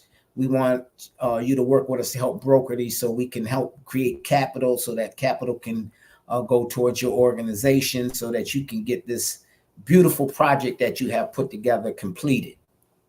Because we can't complete it without the capital. We have to have the capital in order to deliver it. Now we have science that backs it up, but we have to have a certain level of in-house cash so that we can leverage certain other dollars. But at the same time, we've put out proposals for $1 billion to 2 different organizations for $1 billion. We put out another one. We put out several proposals for about $5 million each to organizations that have capital, that are looking to invest in upstarts and folks with good ideas that service more than themselves. And so we're still in those discussions, and we're still maneuvering through that. And at the same time, we created an investment vehicle for the general public to go in and invest, $10, $100, $1,000, because when we put the whole package together and the money's raised and the offering is closed, the offering closes on, just for the record, on January 31st, 2024. So there's a little time to still invest, but the offering close date is January 31st, 2024. Now we're registered with the Security Exchange Commission, the United States Security Exchange Commission. Again, everything is done by the book. We have our broker dealers. We have a $1 billion bank, Enterprise Bank and Trust, serving as an escrow company. We have payment processors and all these folks. I say that because in our particular arena, and we're dealing in the securities arena, everyone that we have as our professional partners have to be registered and authorized to do so by the United States Security and Exchange Commission and the Financial Industry Regulatory Authority, which is called FINRA. So everybody that I talk about is registered under those organizations and have been licensed and have the capacity to provide the services we need to put this beautiful structure we put together. So that part is done. And I use the analogy sometimes. I say, we built a beautiful 5-star hotel. So I look at our structure and our business model as a 5-star hotel. Now all we have to do is fill the rooms up with individuals, which is the folks that I'm talking to here. You're one of the individuals. So go to ihaveadreamhome.com and go straight to the investment page and get into the investment before it closes. We're not allowed by law to tell you how much your investment will be. So if you put $1,000 in, we can't say, okay, $1,000, it's going to turn into $10,000 overnight. We're not allowed to say that and tell you what your investment. We can only disclaim. But I will say this: the market that we intend to serve, it's a $1.5 trillion market, and it's being neglected. No one is serving it. And let me not say no one. There's folks serving that market. It's just not enough. The folks who service that market cannot put a dent in the 13 million mortgage-ready home buyers that are sitting there waiting to be served. They can't do it. We can't do it. Our business model only allows us to serve about 1,000 customers per year. 1,000 customers per year. It'd take us 10 years to service 1,000. Take us 10 years to service 10,000 customers. So how many years would it take to service 1 million? But of course, we're going to exponentially grow that. So if we put out $300 million in the first year, and we can service 1,000 mortgage-ready home buyers, the next year we want to double that to 600,000, and every year after that, we want to continue to double and expand our footprint and bring more people into the fold, more office workers, et cetera, so that we can But even when we did that over the next 5 to 10 years, we still wouldn't put a dent into 13 million mortgage-ready home buyers. We don't have enough time on the planet to do that. But we can start the trend. We can build a company that is structured properly so that it's, when my time comes and I have to leave, that we put the structure properly in place, that there'll be others to step in our shoes and be able to continue to service this population. So we're talking about institutional development, building the institution that's not here as a sole proprietorship for a day, but we're talking about an institution that's servicing the people that's here for a lifetime. I always say, and my mentor always told me that, as our purpose is always to work ourselves out of a job. So I'm building the structure to work myself out of a job so somebody else can come in and take it to the next level. And when their time is up, somebody else come in and take it to the next level. And these corporations that, have been around for hundreds of years and so on and so forth, that's the model. It's institutional structural development. So if you're not thinking in those terms, you're only going to be short-term and short-sighted, and you're not going to be around long enough to make a difference. And that's just the pillar, of home ownership. And of course, with our profits that we take in from the company and all the folks who invest will be an owner in that company, we'll take and invest in other companies and other folks in our community that are doing great things that also can build $1 million structures and so on and so forth and take it to the next level. And there's so many opportunities out there. We just partner with and let me say just partner, that's not even true, because what we did, I have a contract signed on one end, but on the other end, the contract has one signature on it and still needs 2 more signatures. Those 2 more signatures are supposed to be delivered tomorrow or by the end of the week. So when those 2 signatures are delivered and the signatures in those 2 contracts come together, that's $1 billion opportunity that I'm not really privy to share the details of it, but it's in the medical field. And it's a medical operation device that is so beneficial, it's patented. There's already it was a study done on it, et cetera, et cetera. So we're trying to lock that down right now. We need 2 more signatures on it. But the generational or the wealth that we are accumulating from that because of our mindset and the way we think, that is not for our personal individual pockets. That is to go into the collective good, into the structure of I Have a Dream Home in the holding company, so that we can now continue to invest in others and other opportunities so we can again expand and develop more people. We don't care. We want to be like Shark Tank. We want to sit there with a whole bunch of resources, money, and say, what you got, bring it. We don't want to get you on no television and talk negatively about you and make you look crazy because your idea is not good. We want to say, if it's not a good idea and it can't, create opportunities and employments and so on and so forth, we'll share with you. But if it's not, you can't tell me that person doesn't have a good idea. For them to come with any idea means that they have an idea. They just haven't got to the place where that idea that is the one that's going to be the home run for them has come to the forefront. But we know it's there because they already swinging the bat, you see?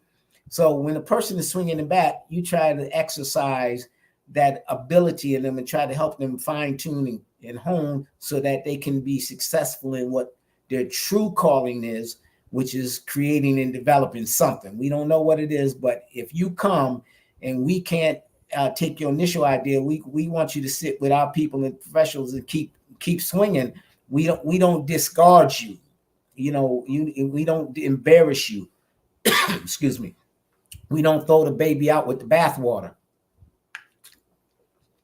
because we need every one of you to be successful. We need our whole community. We got to change our mindsets. We got to be positive about who we are. We got to take our rightful position as kings and queens and thinkers and builders and developers. There's no limitations on what we can do as a culture and as a people. We just have to be guided to the opportunity. And there's folks, and then I don't want to go into the negative saying there's folks here, linebackers trying to block you from getting a touchdown, because that's not true. These things that are out there, they're just static, symbols that stand there. They're like rocks. They're like mountains. They're not people, they're mountains. So when you go and you're going from here, from Pennsylvania, and you're going to Rochester, New York, there's a mountain, and somebody decided to bore a hole in the mountain, and you go all the way through that mountain to the other side and keep going to New York, to Rochester, New York. When I go home, I'm like I don't even know how they did that hole in that mountain, but they did it. And the whole big mountain is up there, but there's a hole, and it's called a tunnel, and then you just go through the tunnel through the whole mountain. But before they bored that hole in that tunnel, people used to go over it to get to the other side. So that people are just static mountains, and that's going to always be the case. But the case is, what is your mindset? Is your mindset like that's the enemy, and you put up your dukes and you start fighting? You fighting this false enemy instead of just going around or getting out your bore and boring through and getting to the other side. We believe in getting to the other side, and we believe that you can get to the other side. And I Have a Dream Home is a vehicle that has tentacles and abilities, and we're asking you to invest in it and become a part of it. Now, it's a brilliant vehicle. We went into a world contest. We put our platform up against the world. We said, here's I Have a Dream Home. And we said, let's go into this competition. I think the winner got $5 million. So we said, let's enter the competition and win this $5 million. Because how you going to have a better platform than bringing a whole population of people towards a mindset of creating generational wealth, taking 13 million mortgage-ready home buyers and creating a proprietary mortgage lending platform that takes the bias out.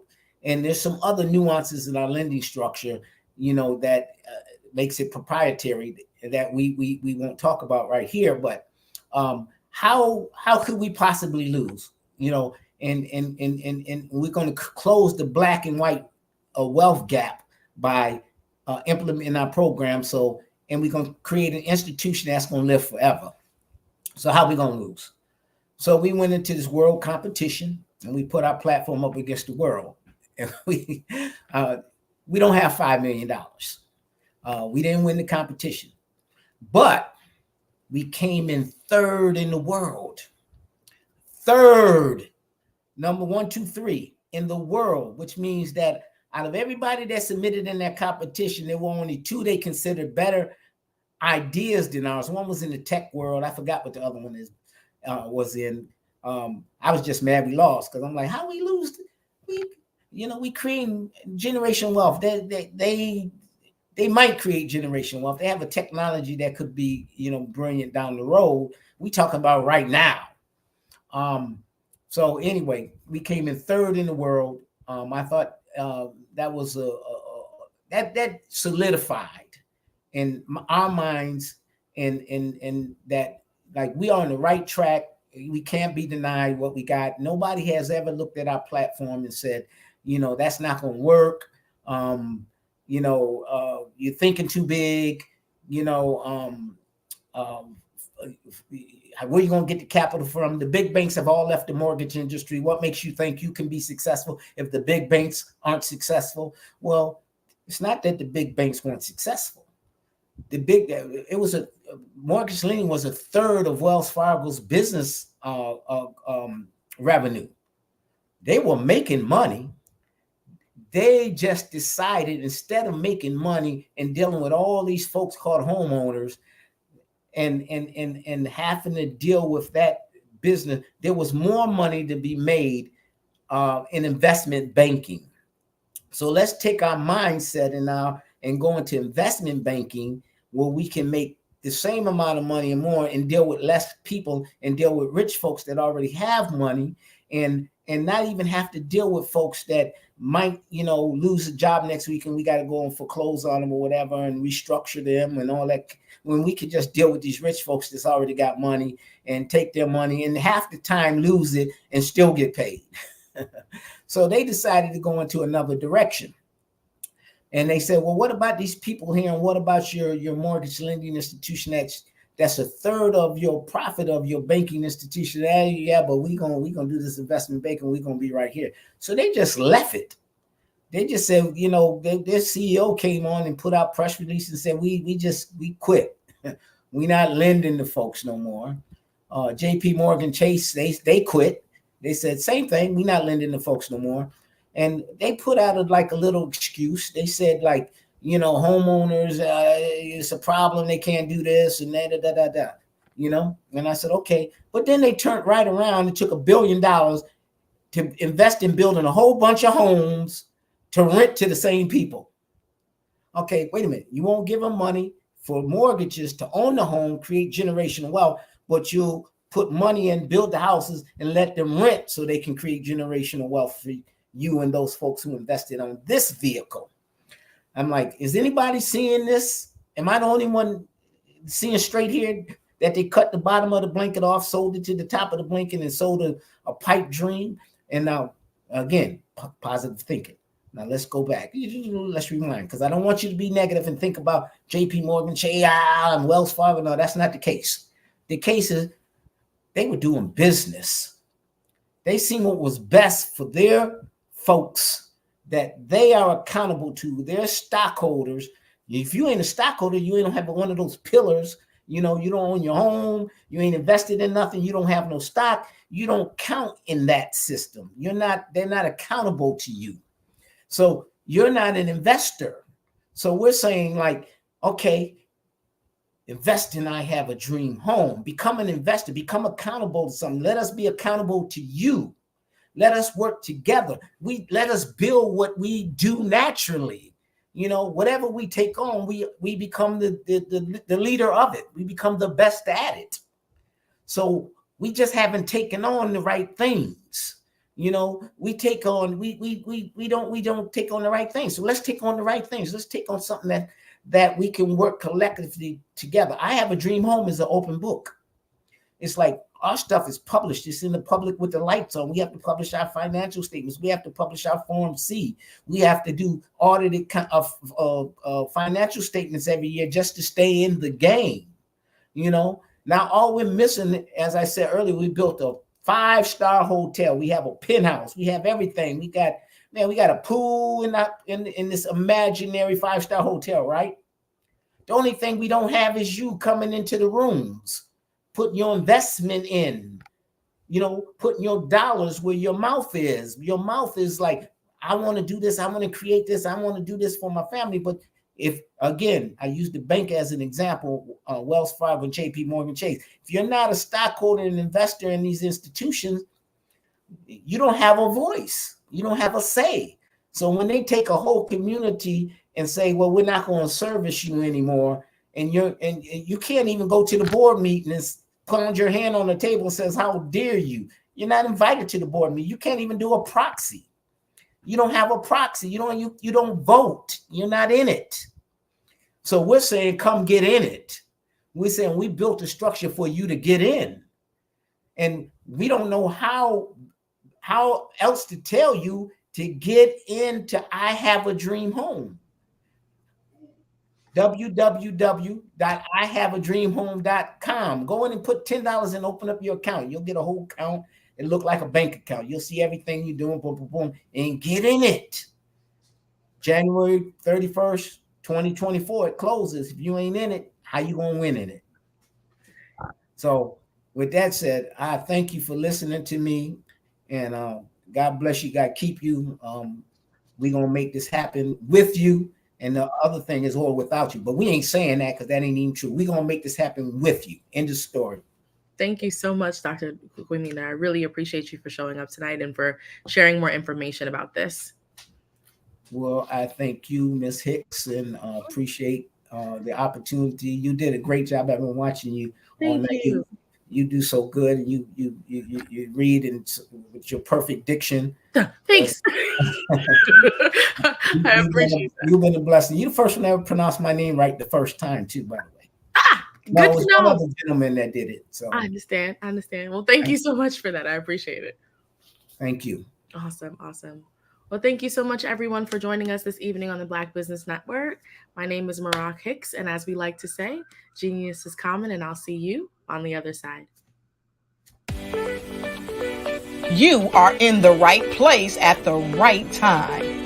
The Black Business Network opens again for its Black Business Olympics, a 24/7 broadcast on business, strategies, global branding, social media marketing, finance, advertisement, and much, much more. Featuring the top, most powerful entrepreneurs and speakers and thought leaders from all around the world as they gather together for this phenomenal event. Join the Black Business Network streaming live into the metaverse, STEM City, USA, Black Multiverse, Pod TV, Roku, Hulu, iHeartRadio, Apple TV, YouTube, TikTok, Instagram, Google Podcasts, Facebook, LinkedIn, IBM TV, Spotify, and Twitch. Tune in today and be a part of this amazing movement. The Black Business Olympics welcomes you.